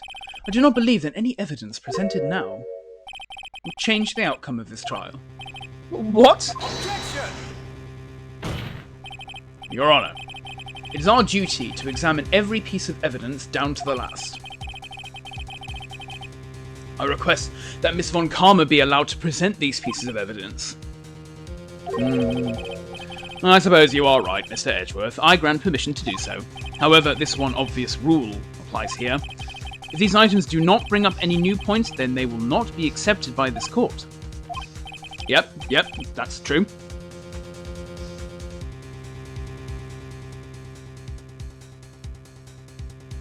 You don't understand. The judge needs to get down to the Long John Silvers for the senior special. Now, Miss Von Karma, if you please. These pieces of evidence are items left by De Killer during his escape from the police. He must have been in quite a rush. Yes, Your Honor. De Killer left 3 pieces of evidence. Somewhere along the evidence we're about to see, there will be something that will turn this whole situation around, like a miracle. I'm sure of it. And that is all we can hope for. The first item is a pistol. Does De Killer's pistol have anything to do with this case? Oh, okay. Does that pistol have any relation to this case? We have yet to perform a ballistics test, so I can't say anything for certain. However, I believe it has something to do with this case. At least, with me. Of course. That's the pistol. That's the pistol that he used to shoot you, isn't it? That's what I believe, yes. Oh. I kept the bullet they removed from my shoulder as a sort of memento. I'm sure it will be an excellent sample for the test. So that's the pistol that was used to shoot Franziska. Probably not going to help us very much.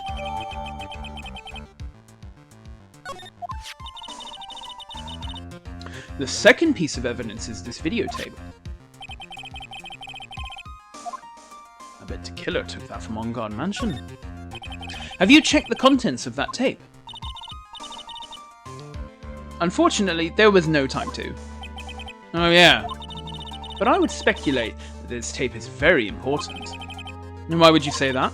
Because he came back to his hideout for it.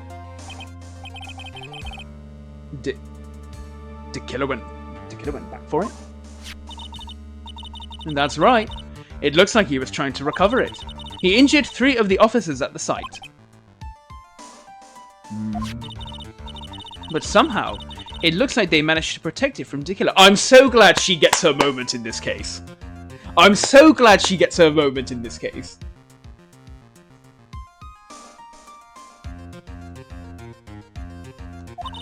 Shelley De Killer is no ordinary man.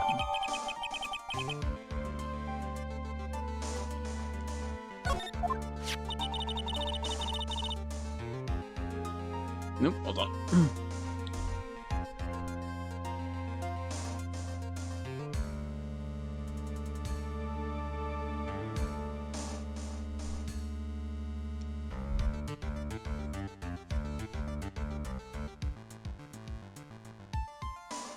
The last piece of evidence is this bellboy's uniform.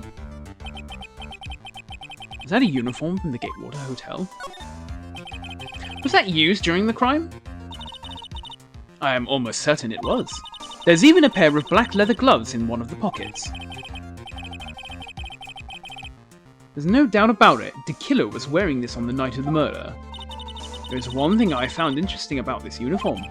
And what is that? There is a button missing on this uniform. A button? It's a very unique button. I'm sure if we were to recover it, it would provide us with an interesting clue.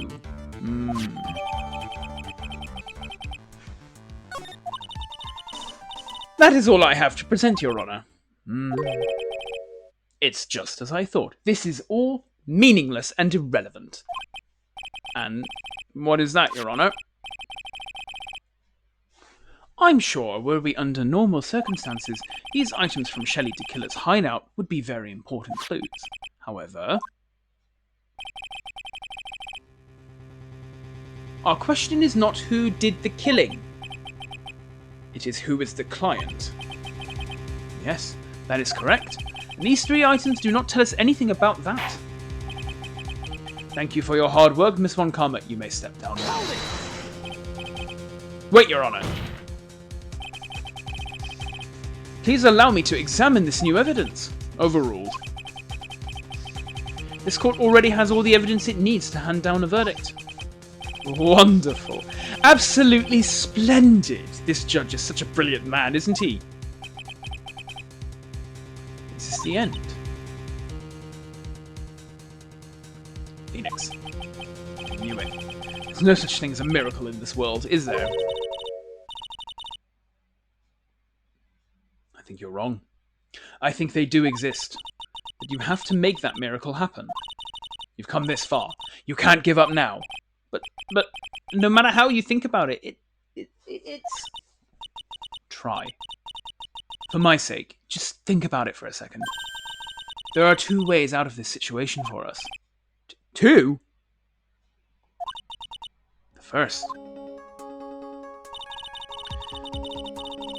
Make On God wish from the bottom of his soul for a guilty verdict. Huh? The killer will always place his client's wishes first. On God himself wishes to be convicted, and he will let his hostage go. That may be true, but that's asking me to do the impossible. The second way. Force the killer to end his contract with On God. If the killer were to no longer think of On God as his client, well then he would let Maya go. Mia, that's even more impossible! He is a man who values his duty towards his clients above all else. I know both of these seem like impossible feats at first, but if you could make either one happen, it would truly be a miracle. The bigger problem is the judge has already said he doesn't need any more evidence. The pieces he was just shown, he's not accepting them. Phoenix, think things through from the other side. Isn't that what has always worked for us?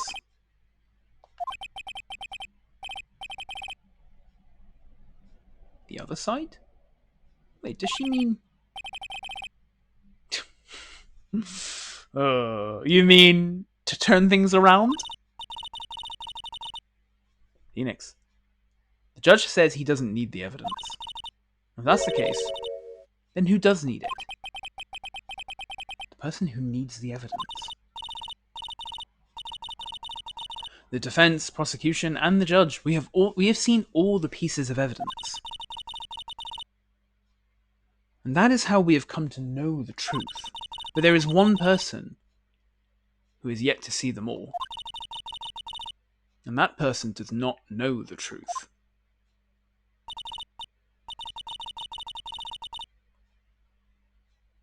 That truth, it may be what will bring about the miracle in the end.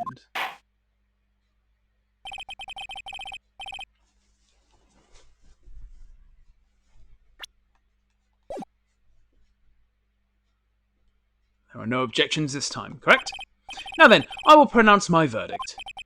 Why don't we all respectfully sit back and listen, kids? Objection! Nope. I have already told you, Mr. Wright. This court does not need any more evidence. I am not saying it is us that needs the evidence, Your Honor. Then, you want to show the evidence to that person? Yes, Your Honor. Please, Your Honor. Mr. Wright, for you to ask with such passion, I will grant you one chance. One chance.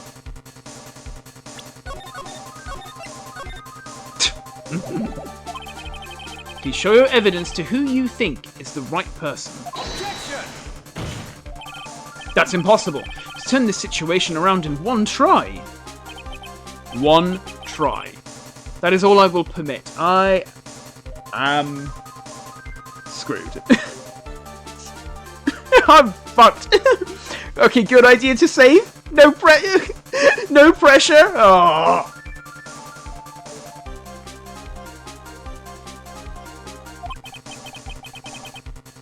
I have to try to remember everything that has happened up to this point. No pressure, you've got this. Think, Phoenix. Think. There must be a way to save Maya while taking On Guard down at the same time. You can do this, bud. Alright. Now then, Mr. Wright. Let's not waste any more time.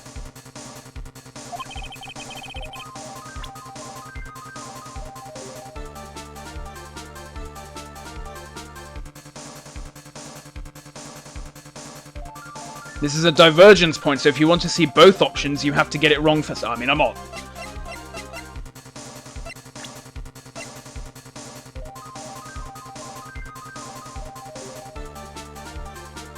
I mean, I'm probably going to get it wrong, to be honest.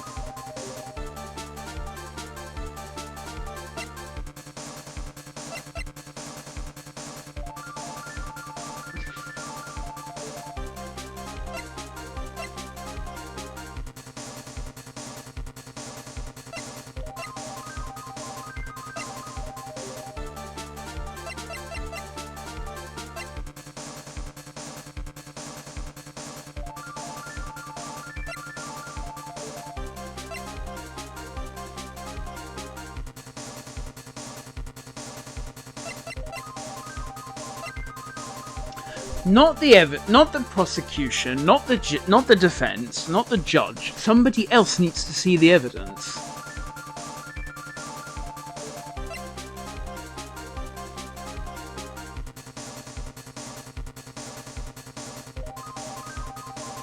Somebody else needs to see the evidence, and the two plans are...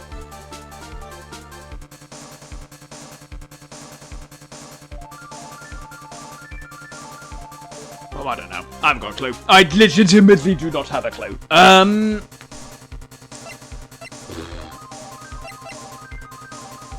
Who needs to see the evidence?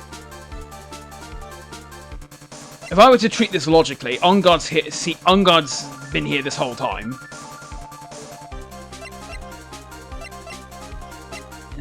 Killer by extension. Arguably, Andrews has seen it as well, because she is here.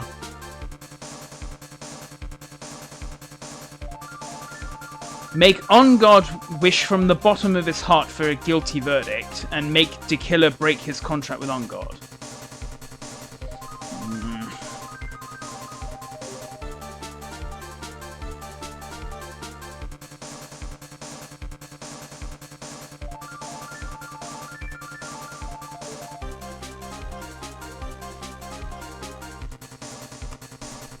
Alright, well, let's try and think this through. Let's think this through. Make On Guard wish from the bottom of his heart for a guilty verdict. And make the killer break his contract with On Guard.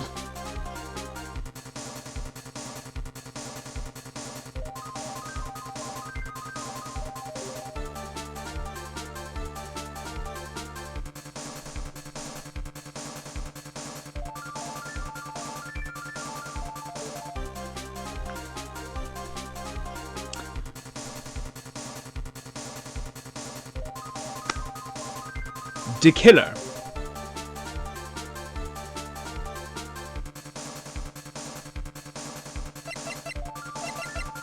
is my first potential option.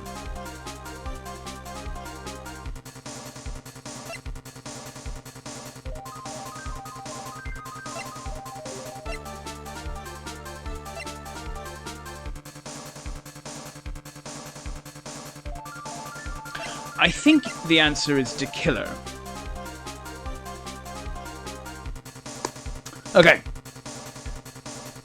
I think the answer is the killer.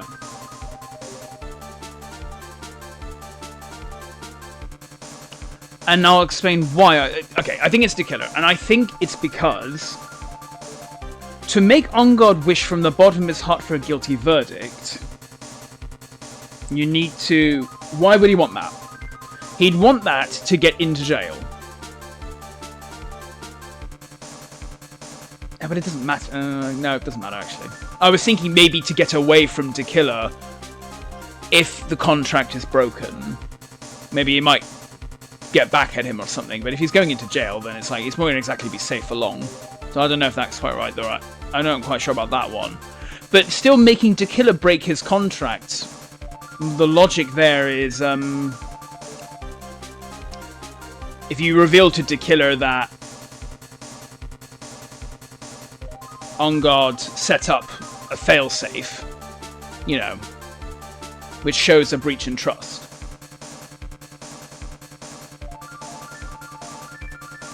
Am I along the right lines or am I way off? I feel like I'm way off with that the more I think about it.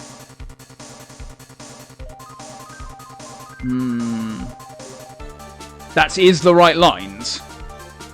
Okay.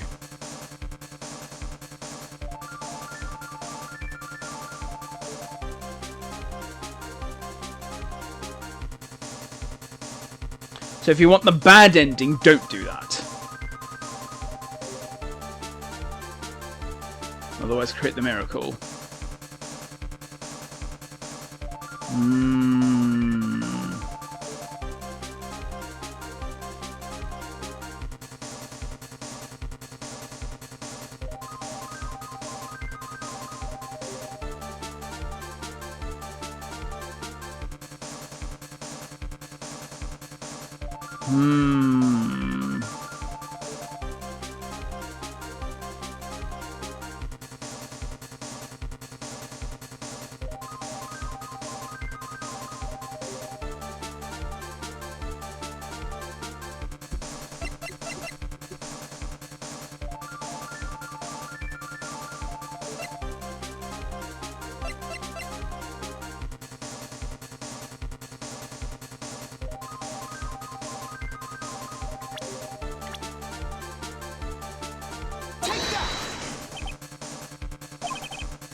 See, and now, tell this court what one piece of evidence you would like to show this person.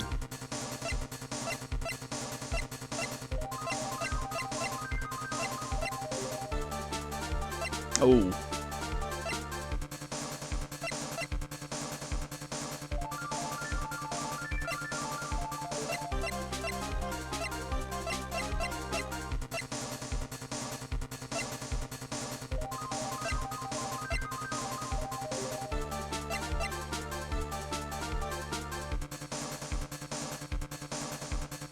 Ooh,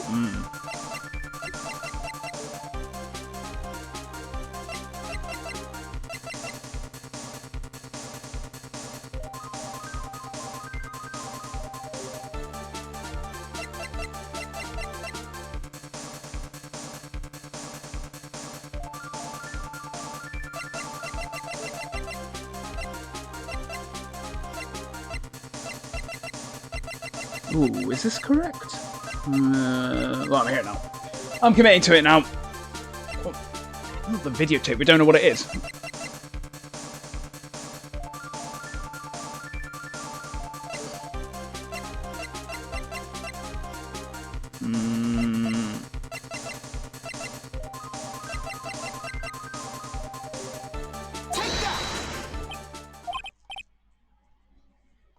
This isn't correct, but we're here now. Let's see it. Well, what do you think, Mr. Edgeworth? Don't have anything to say to this.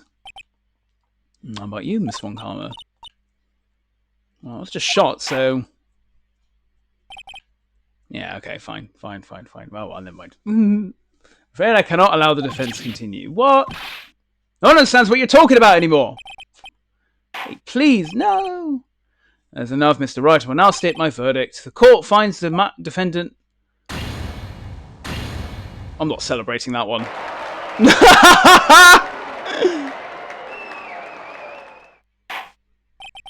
That is all. Court is adjourned.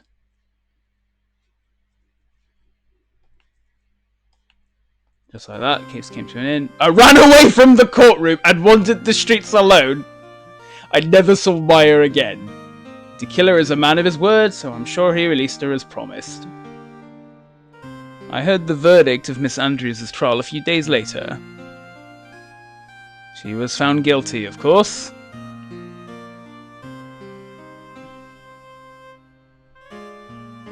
Miracle never happened. Good to see the band end anyway. Maybe it was never meant to. Because a miracle is something that doesn't exist.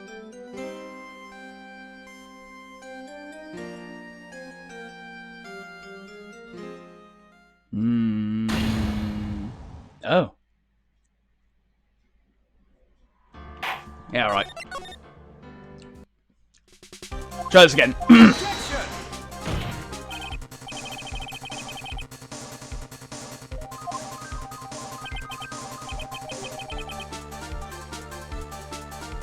There's a fan game set in an alternate timeline stemming from this bad ending? Is there?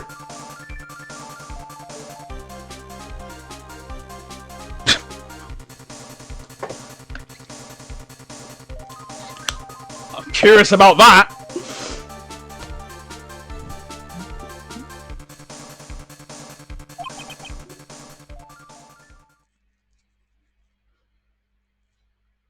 The miracle never happens is a very iconic line from this franchise. Today I learned. I'm learning a lot. I'm learning a lot. I'm not really big on bad endings. I don't like seeing them because they're bad endings. But that's so like usually it's like, oh well, if I can avoid them, I'll avoid them.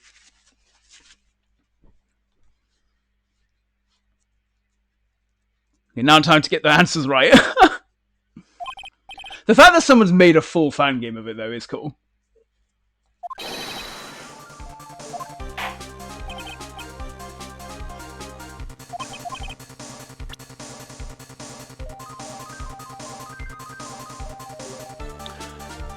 Okay. You were on the right track, but the evidence wasn't convincing enough. So I'm gonna presume...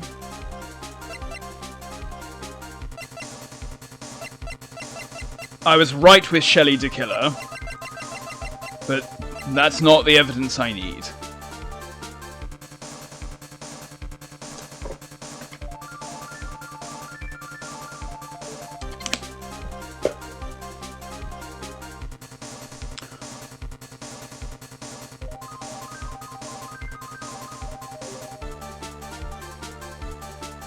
Let's think this through from the beginning, though. So, okay. Again. We need to break the contract. Showing that Maonga never trusted him surely would break the contract.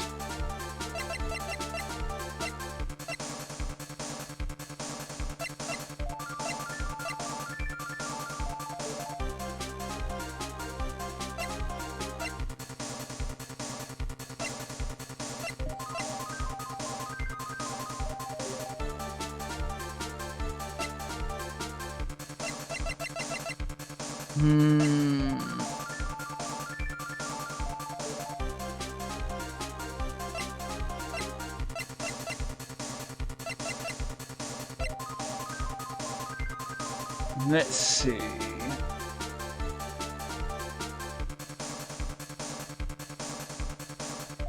Thing is, how can you prove your point about the failsafe?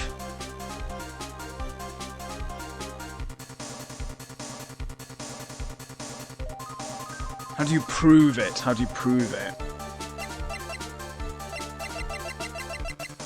Well, I'm thinking the tape. Let's watch the tape. And that tape might actually do the trick. The transmitter just demonstrates that it was being transmitted, which is kind of arguably whatever. We know that there's footage. But the tape shows that he was going to keep that and hold it over him if needed.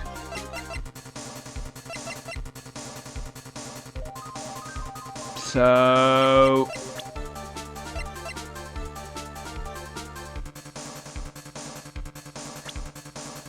I'm gonna try that. I can't think of any other way. There's nothing. Let me check this again. Good measure. No. Nothing. None of this is gonna break the contract.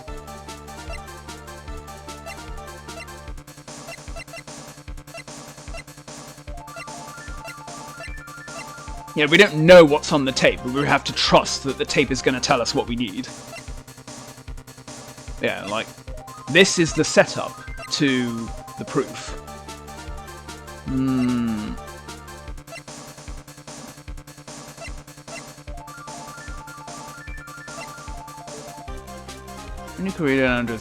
Yeah. Let's try it.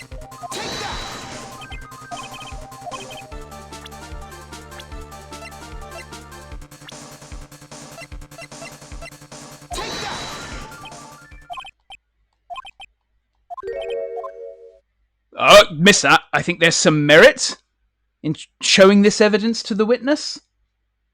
I think that's what he said. Yeah, I think I just caught that.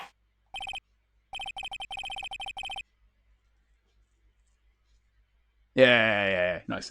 Yeah, I caught it, yeah. I think there is some merit in showing this evidence to that witness. Okay, alright. Okay, I almost had it then. I was along the right lines, I just picked the wrong thing. Again, I will again, 1, maybe 5 degrees off on that one. Again, it's just because we don't know what's on the tape, but actually we need to trust that the tape's actually going to show us what we want.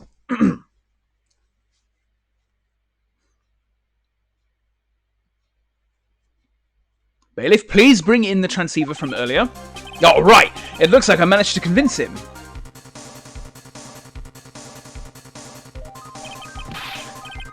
It made me laugh that Gumshoe literally got into a car accident to bring you 3 crucial pieces of evidence, and you picked none of them.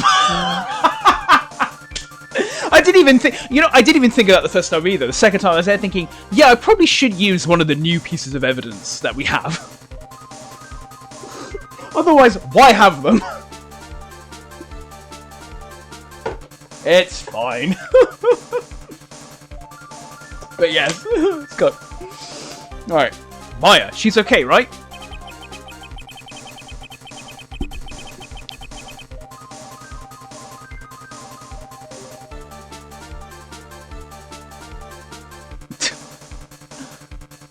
In the anime, the video is on a disc, which Phoenix plays for De Killer to a camera in a radio box.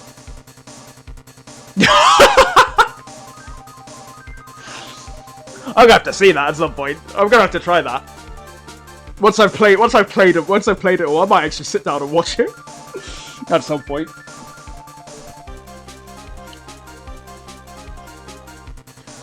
My streamer still doesn't trust Franziska. Nah!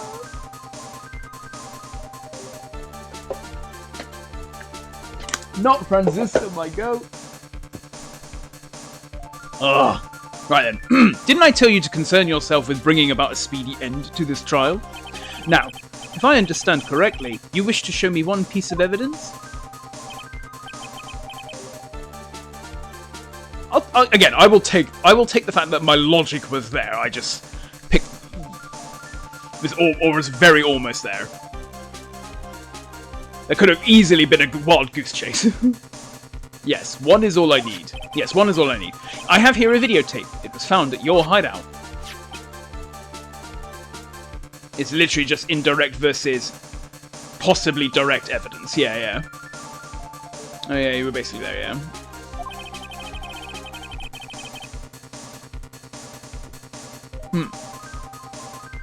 By the way, right before Franziska showed up, guilty or not guilty didn't actually matter. I was gonna ask that. Thank you, Ashton dude. I was going to ask that. Is that like, did it actually matter? I kind of figured, I'm guessing it doesn't matter, and this will happen, and Franziska's gonna burst in regardless. Hey, that first one is a great fake out. Yeah. Like it really is just a choice. So yeah. What would you do? But then ultimately, Franziska's just going to come in anyway. But good to know, good to know. There's nothing I need to go back and look into or look up or anything. I heard you injured 3 officers in your attempt to get this back. That was most regrettable.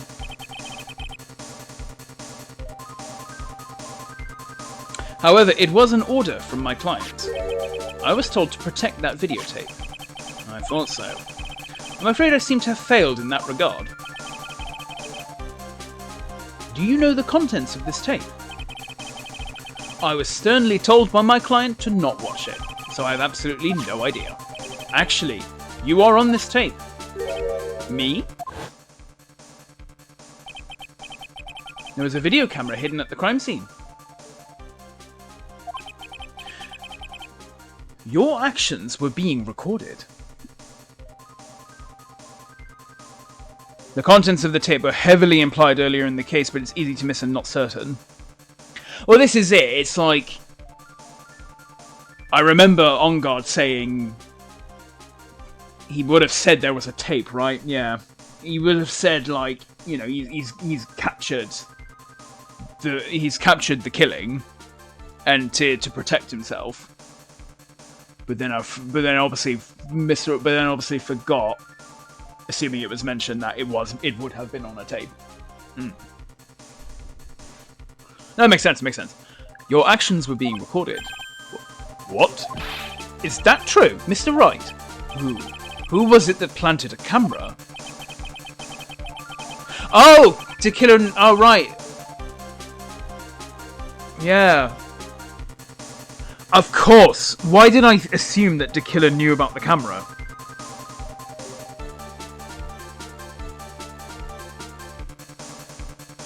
It's entirely possible that he just simply would not have known about it at all.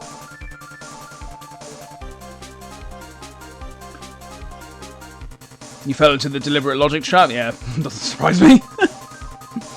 Well, the only person who could have placed a camera at the scene of the crime would be your client, naturally.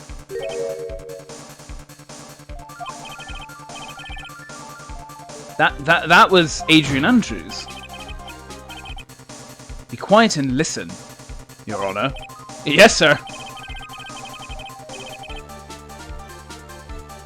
Your client specified a place and time for you, isn't that right?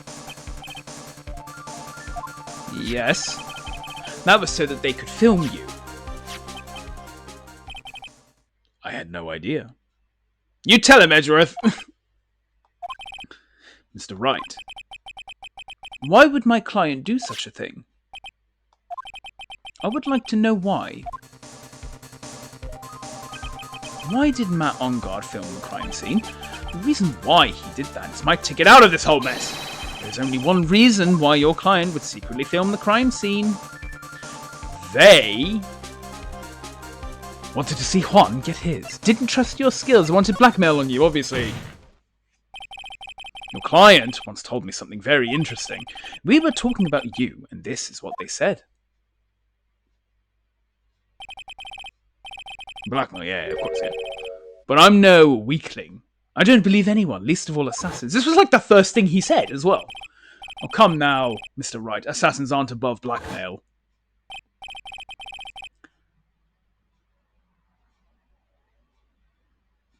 Yes, that's where the video comes in. It's good that you got that correct, because otherwise you're seeing that bad end all over again. Yeah, this is it.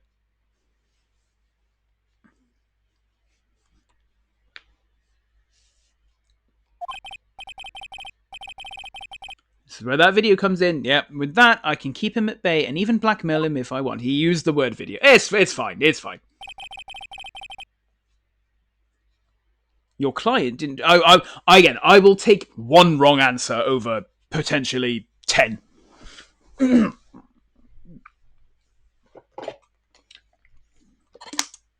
judge it, though, I mean, it was, you know, the seed, you know, it was there. So that's good. It wasn't completely out of left field. It's there, like, you pay attention to what's going on in the case, you have your answer. So long as the series doesn't try to pull anything out of left field, it's like, okay, then yeah, the logic is there. The logic puzzles are there. So that's good, you know. Your client didn't trust you at all. They were thinking of using this video to blackmail you. What do you have to say to that, Shelley the Killer? Oh.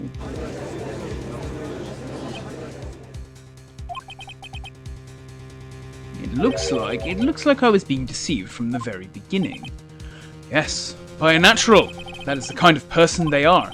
Your client is a person who only thinks and plots of how to use the people around them to protect themselves from any and all dangers that may arise.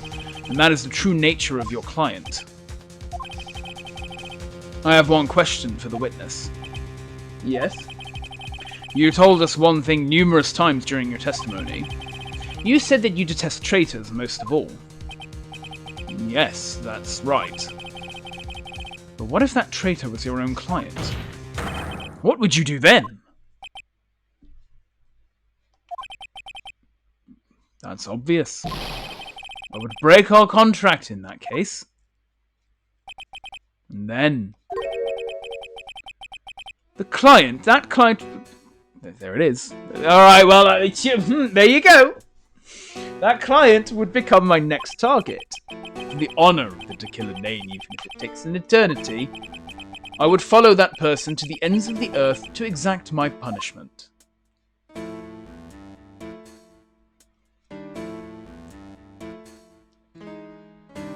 Well, that's checkmate then, surely. I see. That's all I wanted to know.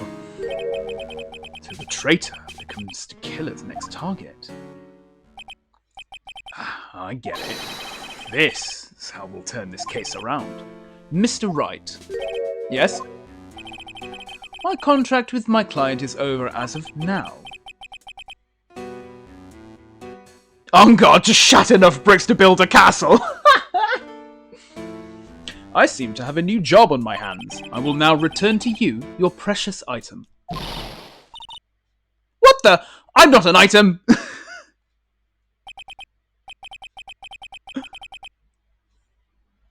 Oh, my goat. Maya, I never thought I'd see you again. Oh, thank goodness.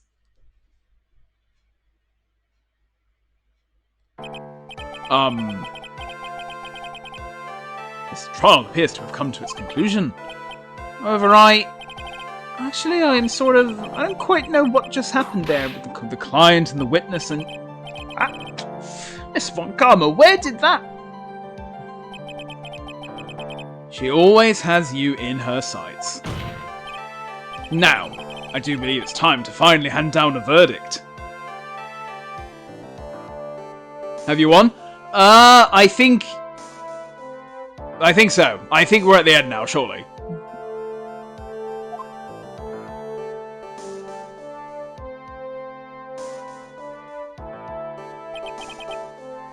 I'm pretty sure this is checkmate. Yippee, the killer is de-killed.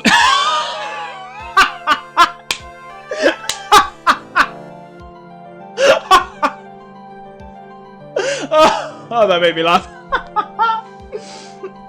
Woo!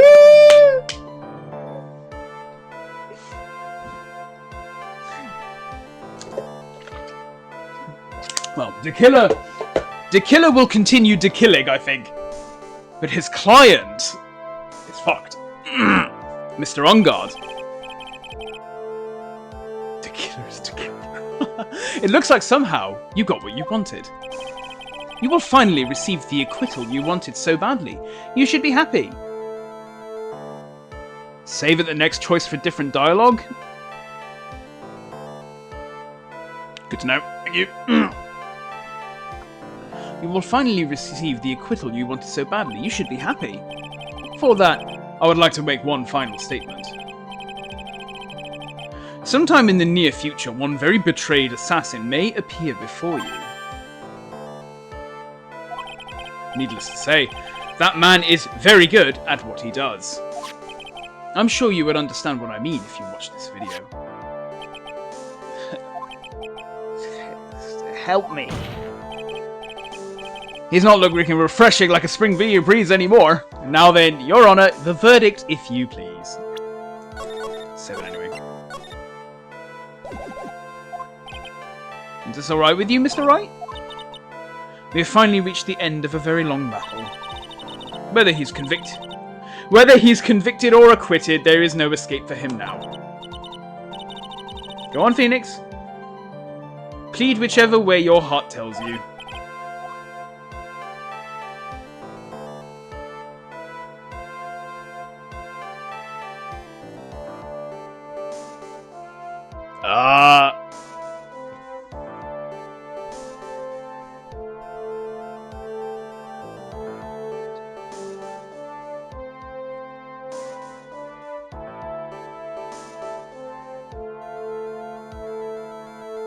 I'm guessing it doesn't actually matter.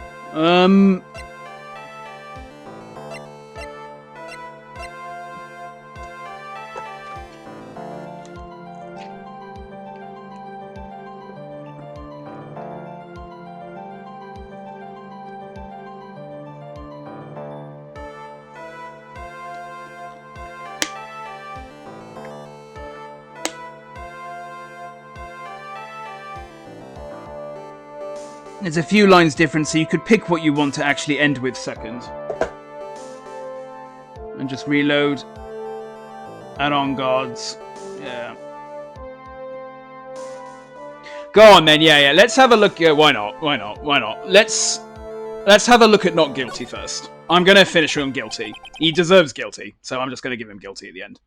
Congratulations, Mr. Matt on guard. Please make sure to save every moment of what little time you have left. Your Honor. As always, the defense pleads not guilty. Very well. This court finds the defendant, Matt on guard.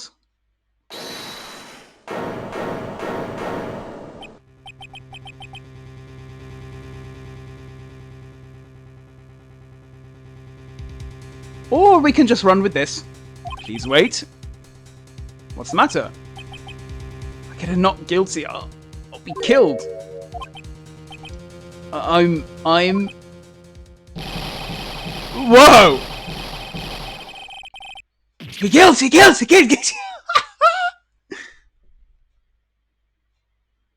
Actually, I'm fine with that. It's fine. It's fine. That's fine. It's fine.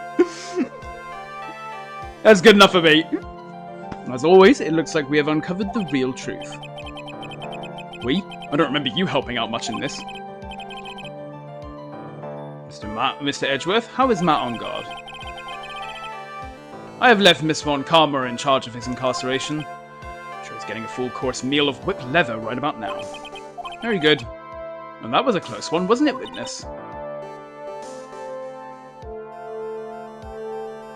Yes, I plan to pay my debt to society for my own crime, Your Honor.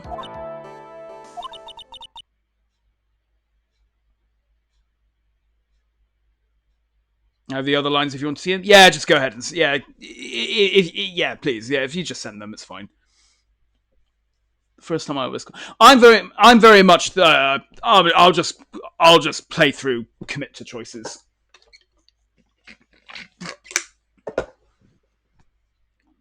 So where do you go? He goes, Matt on guard. Even though I am a lawyer, I cannot make your crime disappear. I think a guilty verdict is appropriate here. Me? My wonderful self? Guilty? Even if you got an acquittal, the instant you set foot outside the detention center, your life would be in danger. No matter which way you look at it, you can't run away from your crime anymore.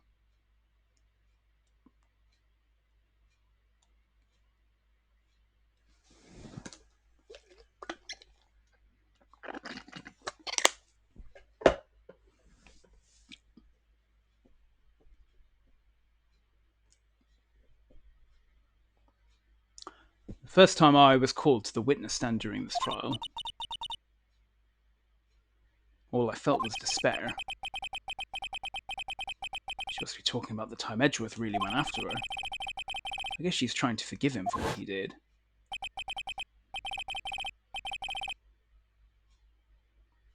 It appears this is correctly formatted the text and shit, they screwed me. Classic Twitch. Joe. This witness. How should I put this? She has an illness. If you're going to say you would choose death, that is of no concern to me. But after that, when I was alone at the detention center, it's the first time I really saw myself for who I am. And today, when the two of you used your combined strength to convict Matt, I felt like I had finally been saved. Yeah, let's go! Wow, it's the first time I've ever seen her smile. Really happy that you two were in charge of this case. I really don't know how to express how I feel at this moment. Protect that smile! Absolutely!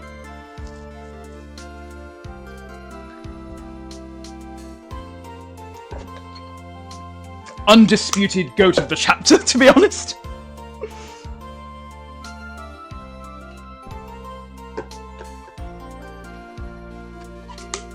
Although, to be fair, you could also call it Von Karma, because that moment earlier was pure aura. That was fantastic.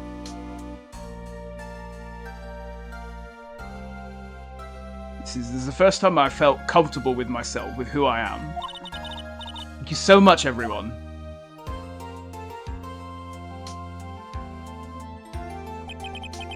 Looks like we've resolved everything at last. As for myself, there are still a few things I'm confused about, but everyone seems to be in good spirits. And that is good enough for me. And that is all. This court is adjourned.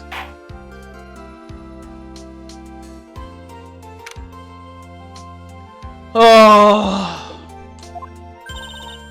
you were great out there, Phoenix. What I did out there was right, wasn't it? It's the first time you've not gotten your client off. You got them a guilty verdict this time. But you have to look past all of that to what's really important. You now realize that there is something more than just getting a not guilty, right? Yes, I understand now. Phoenix, think back for a second. Think to the moments before Miss Von Karma arrived with the final pieces of evidence. Think about the incredible decision you had to make. Now then, Mr. Wright, let's hear the defense's final statements on this matter. Can't count on the evidence to help me anymore. I have to listen to my heart. Should I side with justice or should I save Maya's life? My client, Matt Ungard, is he guilty or is he not guilty? Those were your choices then, and your answer. Your answer spoke to what being a lawyer means to you.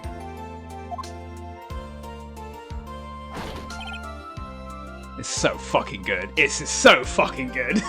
Right. Edgeworth. I have good news. Maya is now safe in police custody. Really? Pearls, you're telling us the truth, right, Mr. Edgeworth? Yes, she's quite safe. She is on her way here as we speak in a patrol car. Ah! Mystic Maya! Mystic Maya's safe! You did it! You really did it, Mr. Nick! Ow, she punches deceptively hard for a kid. I believed in you. I kept saying to myself, Mr. Nick will save her. Mr. Nick will save her. Wah! Thanks. Oh! What's wrong? Miss Von Karma. Aura. Utter complete aura. About earlier. Thanks. Ow! Why are you still smiling, Mr. Phoenix Wright? You lost! Your perfect win record has now been crushed. And yet, you are still happy?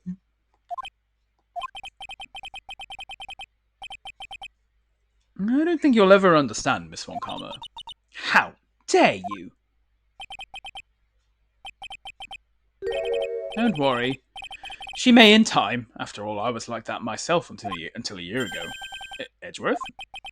For my own personal victories and for guilty verdicts.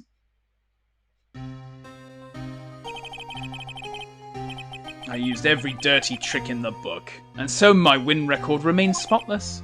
But a man appeared and stood fast against that selfish me. I fought him in my usual manner and tasted my first defeat. I felt like I had lost everything because of that. And then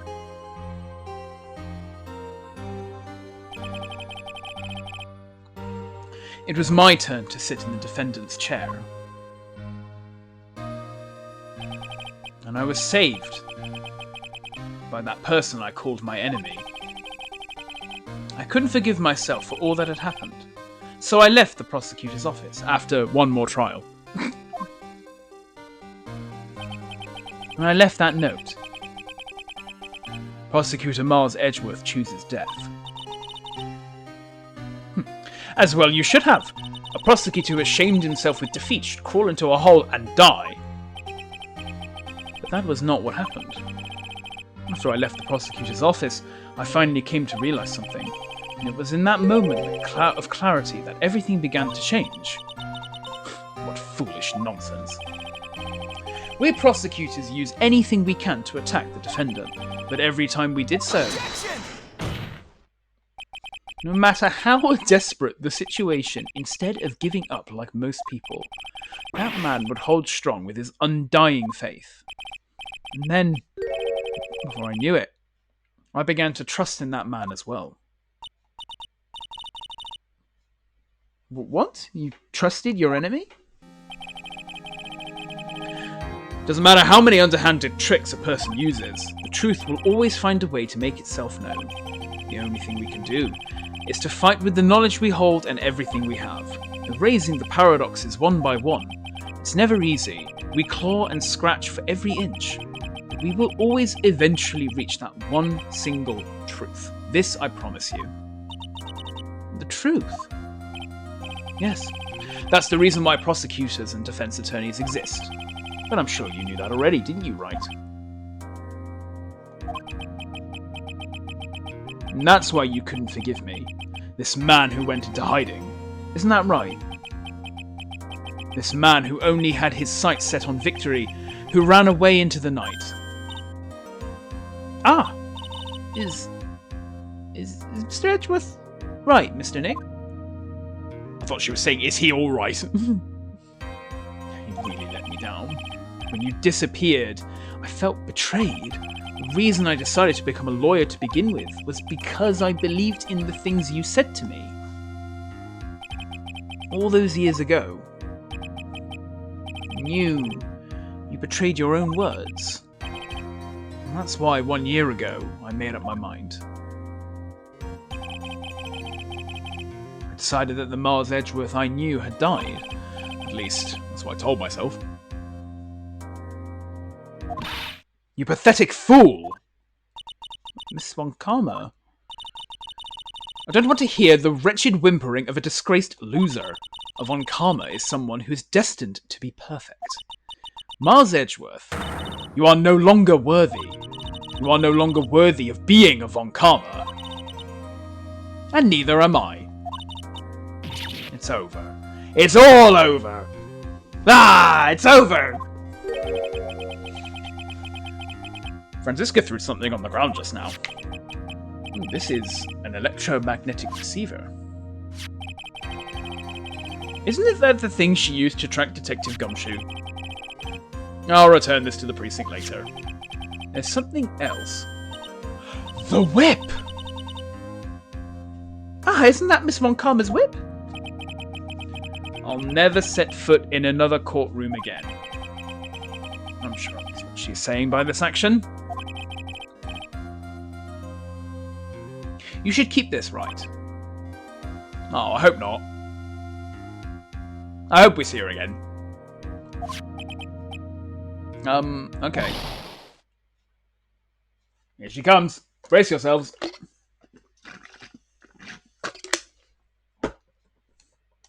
Nick!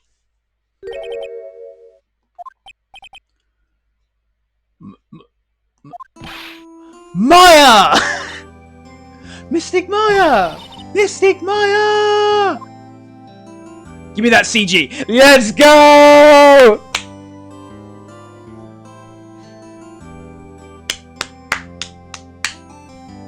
Woo! Good shit, good shit. Love to see it, love to see it. Oh, Nick, I knew you would come through. You got on guard convicted like I knew you would. And on top of that, you even rescued me. Well, of course I did. You know I would never desert you. Probably sure pressed our luck this troll. You're really lucky to be standing here. Whatever, whatever. Look, it's over, okay? Besides, if I did croak, I would just come back and haunt you like a bad ghost through Pearly.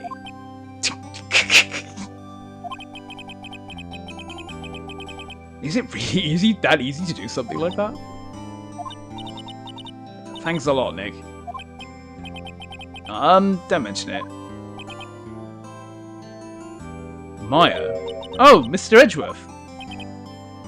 So good. I'm relieved you're alright. Hey, it looks like you've made some real progress, Mr. Edgeworth. Well, I suppose I'm a little different from who I was a year ago. The fucking hunger sound!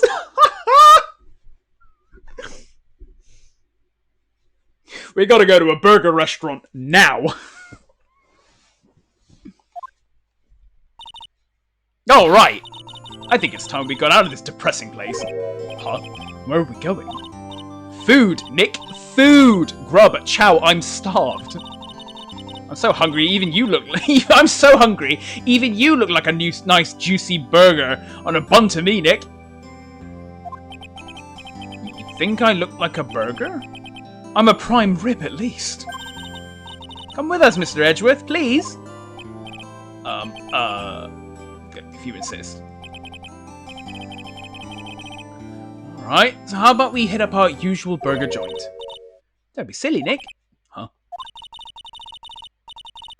This case messed up that awesome evening and got in the way of my gourmet food. So I've decided that we have to make it up by having another feast.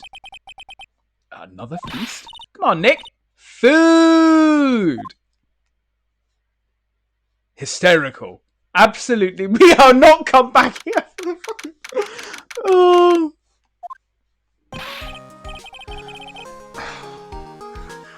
Fucking gumshoe. Oh. Hey, pal. Sorry to keep you guys waiting. Gumshoe, are you alright? Yeah, but I'm really embarrassed. I didn't think I would hit a telephone pole, of all things.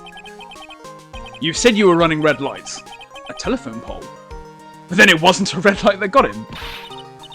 You did it again, city boy. I felt like my dear old heart was going to give out on me, and I ain't joking. Yeah, it was more exciting than the very last episode of The Steel Samurai. Thanks. Now looky here, Mr. Snooty Prosecutor. Don't you reckon you bullied Mr. Wright too hard? If you don't start being a lot nicer to him, he might just kick it. Tonight even. I'll keep that in mind. Well, come on now. Everyone gather round. Now we're going to get your picture taken by a genuine professional photographer. Looks like Laura bought herself a new camera.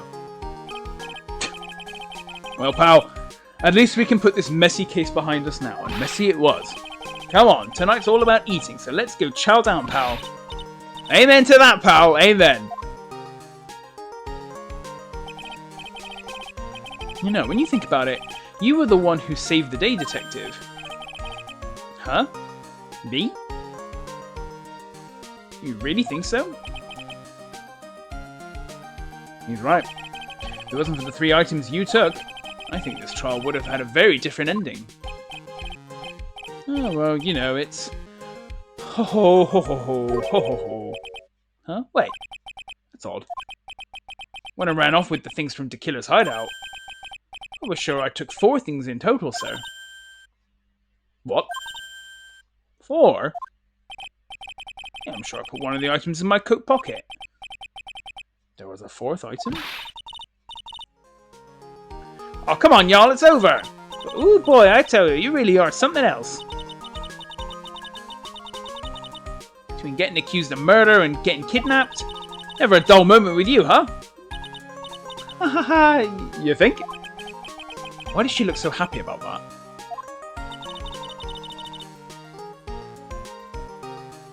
Being shut away for 2 whole days.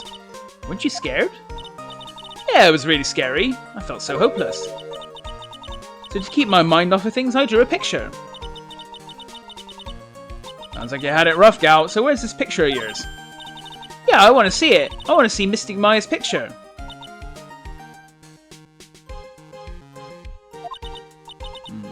And you know, I don't know where it went. Oh, that's too bad. Oh, it's alright. It wasn't anything important anyway.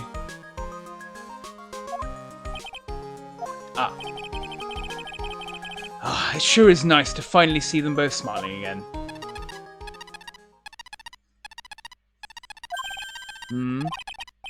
What is it, Edgeworth? This thing is picking something up. Ah, that's Miss Von Karma's receiver. Oh, thanks to her, I had the most awful experience of my life, sir. I can't believe she stuck a tracking device on me. That's odd. Even though you're standing right here. The tracking device seems to be in a different location. No. It's probably busted or something, sir. Well, it doesn't matter. I'm afraid it's about time for me to excuse myself. I still have some work to do. Huh? Mr. Edgeworth, you haven't even eaten anything yet. And you've eaten way too much, you've gotten. I had fun tonight. Now if you'll excuse me. Wait. What? I just want to say, thanks, Edgeworth. You really saved me out there. If anyone should be saying thanks, it should be me, right? But words alone aren't enough here.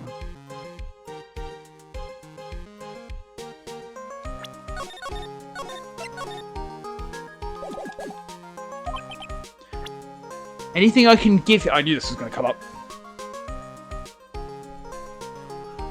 I wonder if there's anything I can give him to express how I feel.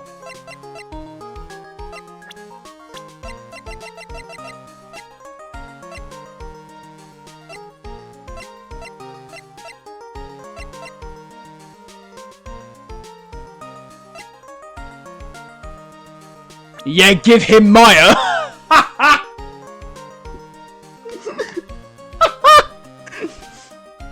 You can have her, mate.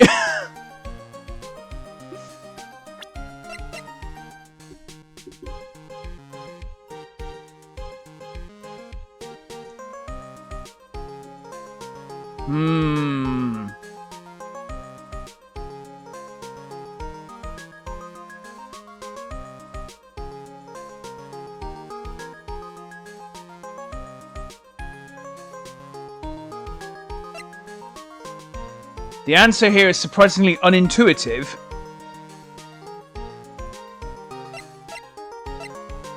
I blame the scriptwriters. Huh.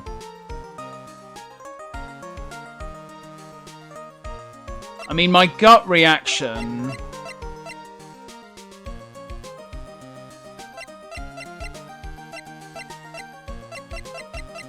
My gut reaction was the whip, but...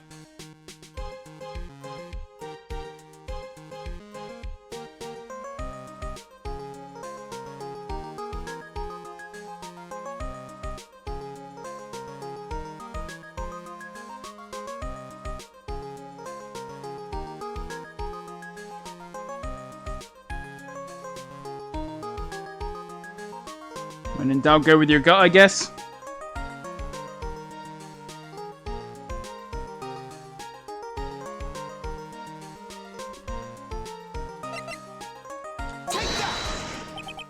What's this?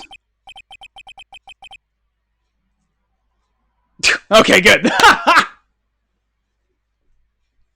Well, thank you. It's all thanks to you two. You and her.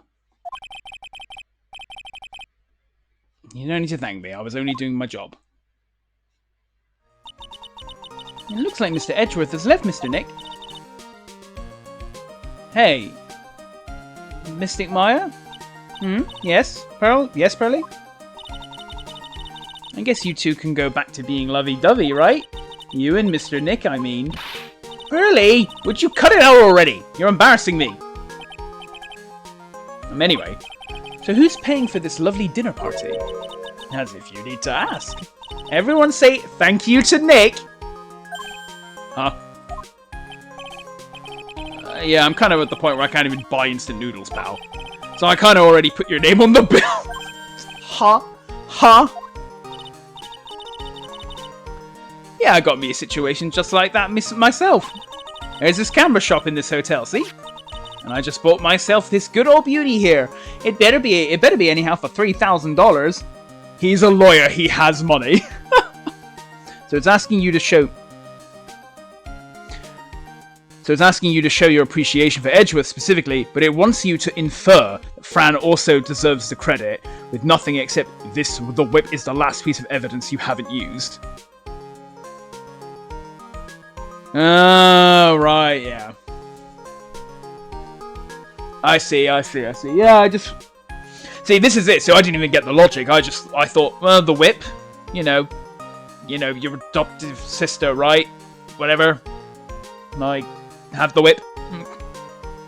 Not the, I'm thanking you both. But yeah. I'd argue there isn't much logic. Fair enough, yeah. Huh? Actually, I reckon you bought it for me since it's on your tab and all. Huh? Isn't this great, Mr. Nick? Yeah, Nick. Why do I suddenly feel like screaming? Oh, you don't need to hold back now, you hear? Yeah, pal. Time to let it all out. This is going to be the first time I hear the real you. Go on. It's been a while since I heard you say it. I've been busy being a hostage and all. Oh. Go on, Nick. Do it. All right, then. If you say so. Objection!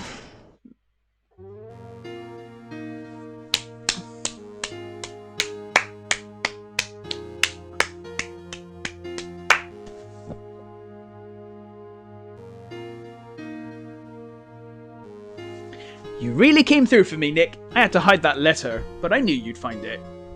I really feel like I've been living on the edge lately. I mean, I've escaped death 3 times now. Pretty cool, huh? I feel like a pro. Banger game. Banger game.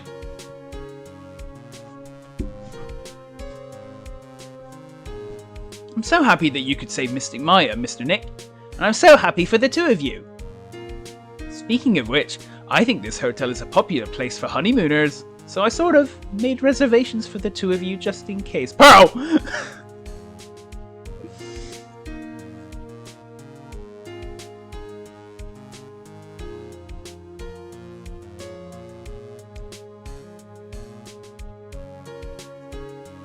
Ultimate wingman pearls? Mr. Edgeworth had a long talk with the chief and he got me reinstated for my sake. I heard he said things like, letting that one go is bad for all of society. I knew it. Crashing headlong into everything is the only way to live, pal.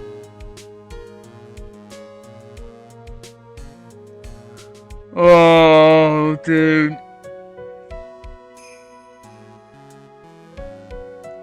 Oh my days, how long has it been since we've seen you? I, Maggie Bird, am retiring this uniform as of today, sir. I'm going to be a waitress from now on. And bring smiles and joy to the people who come by the restaurant, sir. I hope you'll stop by sometime, Mr. Wright.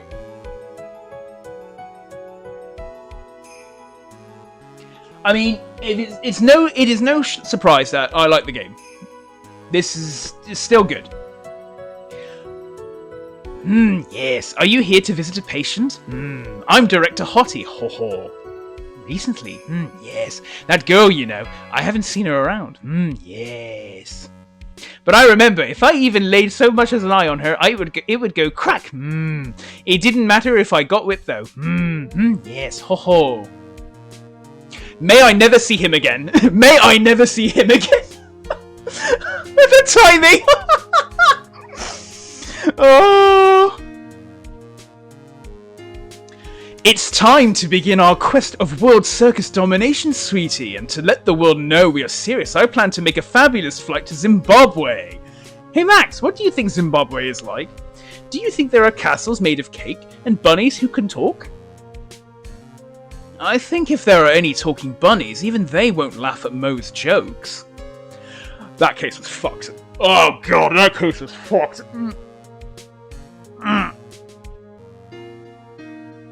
Very romantic view of Zimbabwe. I'm ready. There's no way these jokes are gonna fall on deaf ears. I'm going to be more contemporary with my humor. Mo Curls, represent. We've got our new act all worked out. Prepare for the Hallelujah chorus. Say something, will you? You're supposed to start this off. Get on with it. Literal fucking clowns. Ugh. Literal clowns.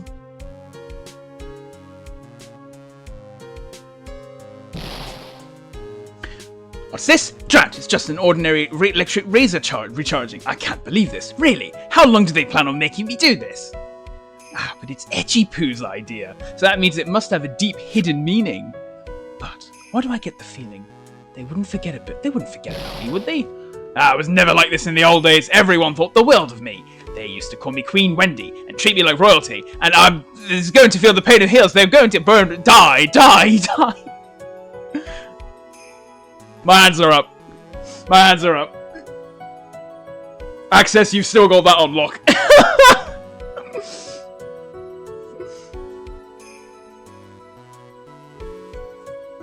She doesn't even finish the line.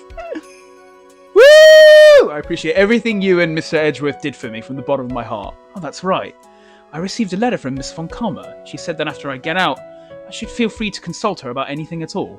I'm really thankful to have met everyone. My go.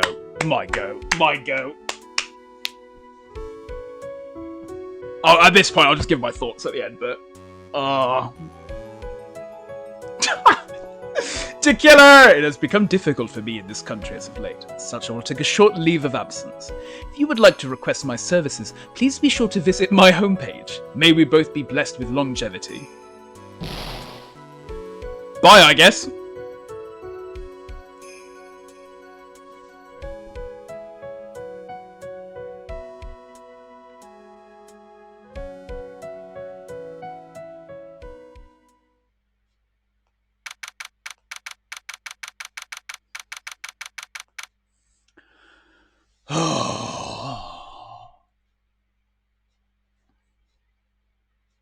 International, March 23rd, 9:42, International Departures, Gate 12. Where are you going, Francisca? How did you know I was here? With this? That's... I heard you were planting things on a certain person. Things like tracking devices in his coat, for example. That's just like you. I only planted it there because he was always wearing it. This filthy, drab coat of his. I don't know how it ended up in my luggage. But it's going in the trash, I promise you that. Oh, that's right. Speaking of that man, he told me something very interesting. When I ran off with the things from Tequila's hideout, I was sure I took 4 things in total, sir. 4 things? Seems he put the last one in his coat pocket. He put it in here? It doesn't matter anymore. The case is already over. What are you going to do now?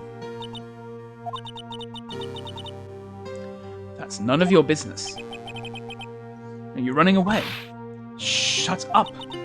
You don't understand a thing.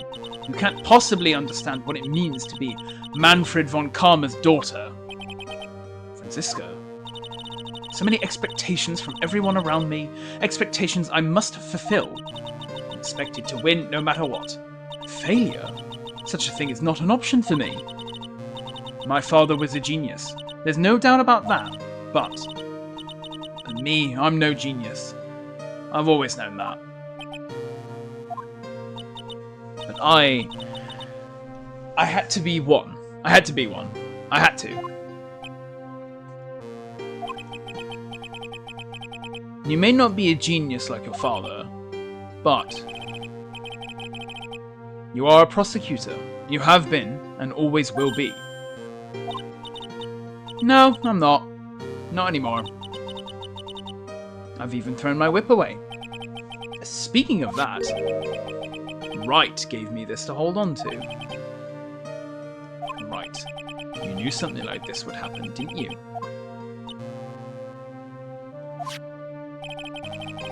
I'm going to say this again. We prosecutors do not fight for personal honor or pride. If you don't choose the whip, you get different dialogue here? Yeah. I was thinking, I wondered if you might, yeah. I hope you will think deeply about what you should be striking down with that whip. You haven't changed a bit. You've always left me alone and walked on ahead without me. Miles Edgeworth, I've always hated you. Ah, right, you were supposed to give me the whip! Then, finally, my chance to take my revenge on you arrived. If I could win against that man. Wild line out of context! If I could win against that man, if I could make Phoenix Wright bow down in defeat, then this girl you left behind would have risen higher than you. That was supposed to be my revenge. I see. You know, I can't do it. I can't change who I am. I can't throw everything I've been. I can't throw away everything I've been until today. I believe you can. Just like how Adrian Andrews did. Adrian Andrews? You were going to use her during the trial, right? But you were dependent on your father by using his tactics, isn't that right? Today, you chased after me after I had left you behind all these years. And that's why we're standing here now, side by side. But I have no intention of stopping. If you say you are going to quit your walk down the prosecutor's path, then this is where we part ways, Franziska von Karma.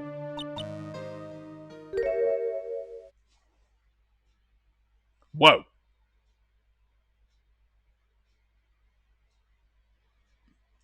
I don't quite... have we seen this? I don't think we've seen this. I am Franziska von Karma. Don't think I'm going to walk in your shadow forever. Our battle begins now.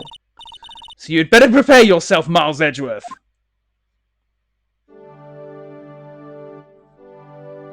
God, I hope we see her again. I really hope we see her again.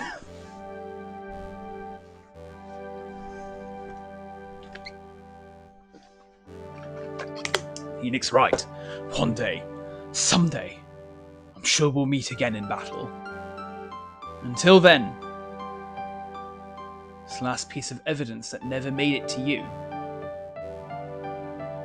I'll take good care of this fourth piece, so I can give it to you when at last we meet again.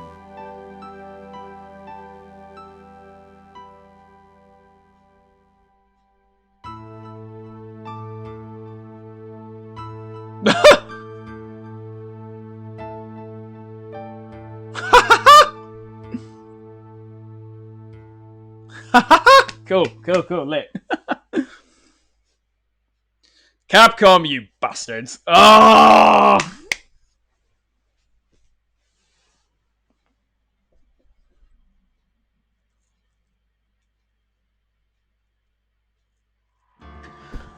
Oh, what a fucking game. Oh! Congrats on finishing the game, thank you. Thank you for being here. Oh! It is late, however, I am gonna give closing thoughts. GG, thank you. Oh. Great game. Long story short, it's so late, I'm dying. I appreciate it. But I mean, really, I think the way I look at it is, with game 2, it's, you have the first, I'm actually going to say it, you have the first 3 cases, and then you have this one. And that's like the best way I can put it, is like, I feel like that last episode is just far and above from the rest of the game. And the rest of the game isn't bad by any means. But that last case was fantastic. Oh, it was so good.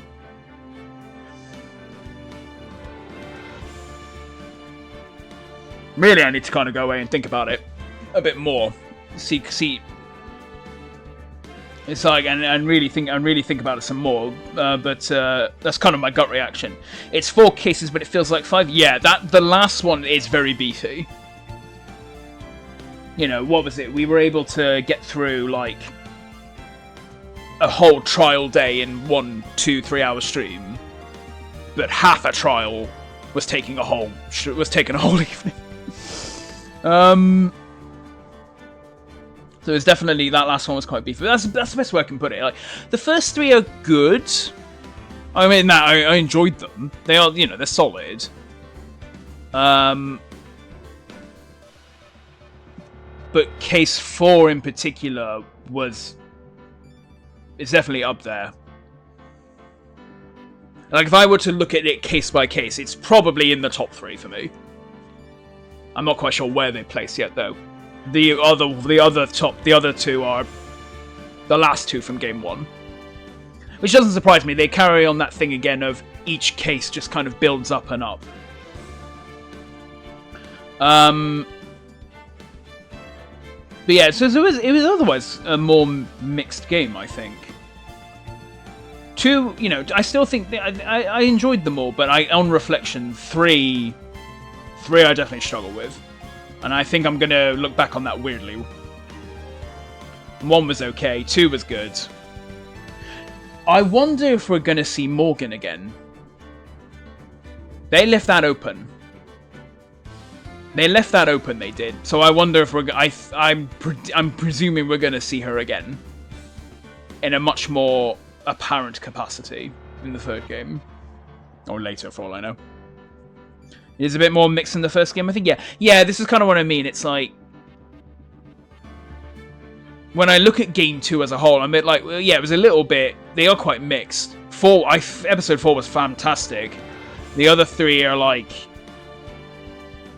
it's hard to describe really. But I enjoyed them, but I enjoyed 4 on a completely different level.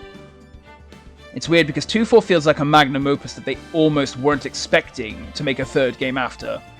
But we have evidence that points to the opposite, yeah. That's like the best way I can put it.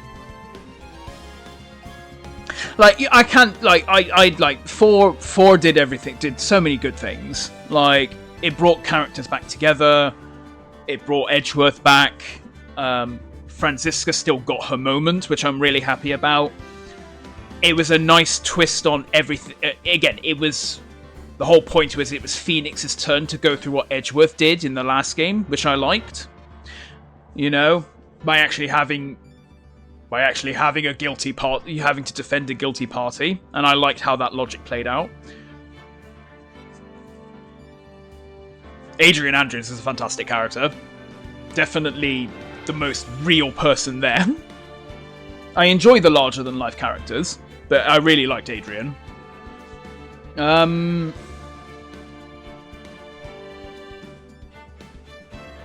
see what you mean. Like, it almost could have ended there.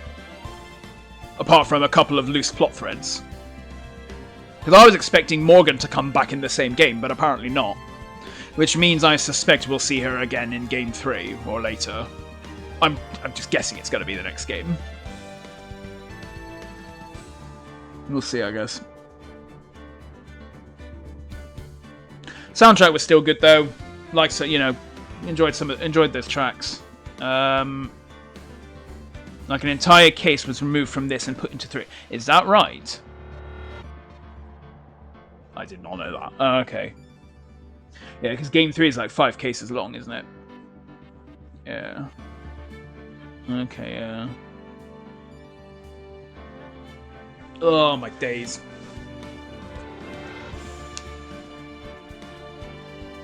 Yeah, I mean, I do want to eventually rank them all and just be like, okay, where do they actually sit as individual cases? But yeah, I see the point. It was definitely quite varied. A bit more varied, this one. 3-3 was supposed to be 2-4, and then Farewell My Turnabout would have been 2-5, but was scrapped due to GB memory. I see. Okay. We'll be curious to know. We'll be curious to know about. You know, we'll probably look at that then. Okay. Oh my days. I'm coming down from the high now. That case was just wild. It was a recent one, so I'm obviously praising it and all that. I'll see. I always, you know, you need to allow a bit of time on reflection, because as time's gone on, I look back at episode 3 and like, it was not. By comparison, it was not great. Or at the very least, I struggled with it, but yeah.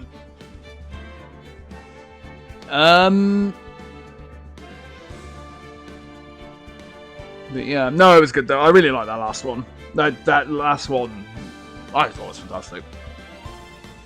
I thought they did a lot of things right.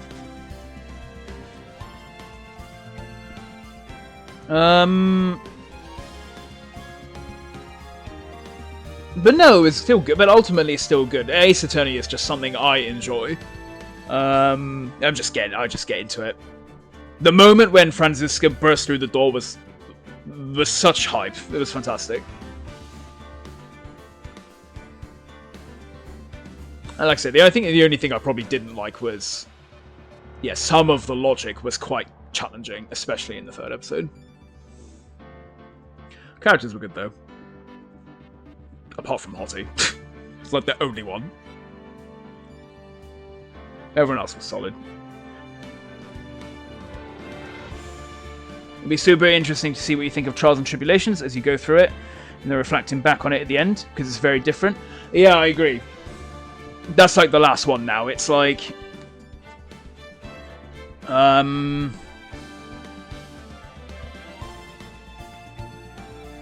This is it. Once we've done the 3rd game, we'll...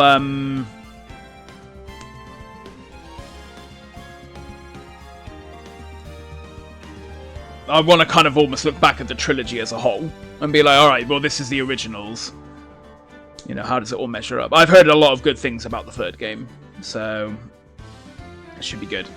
Right, I am starting to flag now, so I think now is a good time to stop. But yes, thank you very much for watching. I hope you've enjoyed watching as much as I've enjoyed playing. It's been fantastic. Have a good night. Thank you, Apple Custard. Good luck for this weekend. Good luck for this weekend. I hope your editing goes well.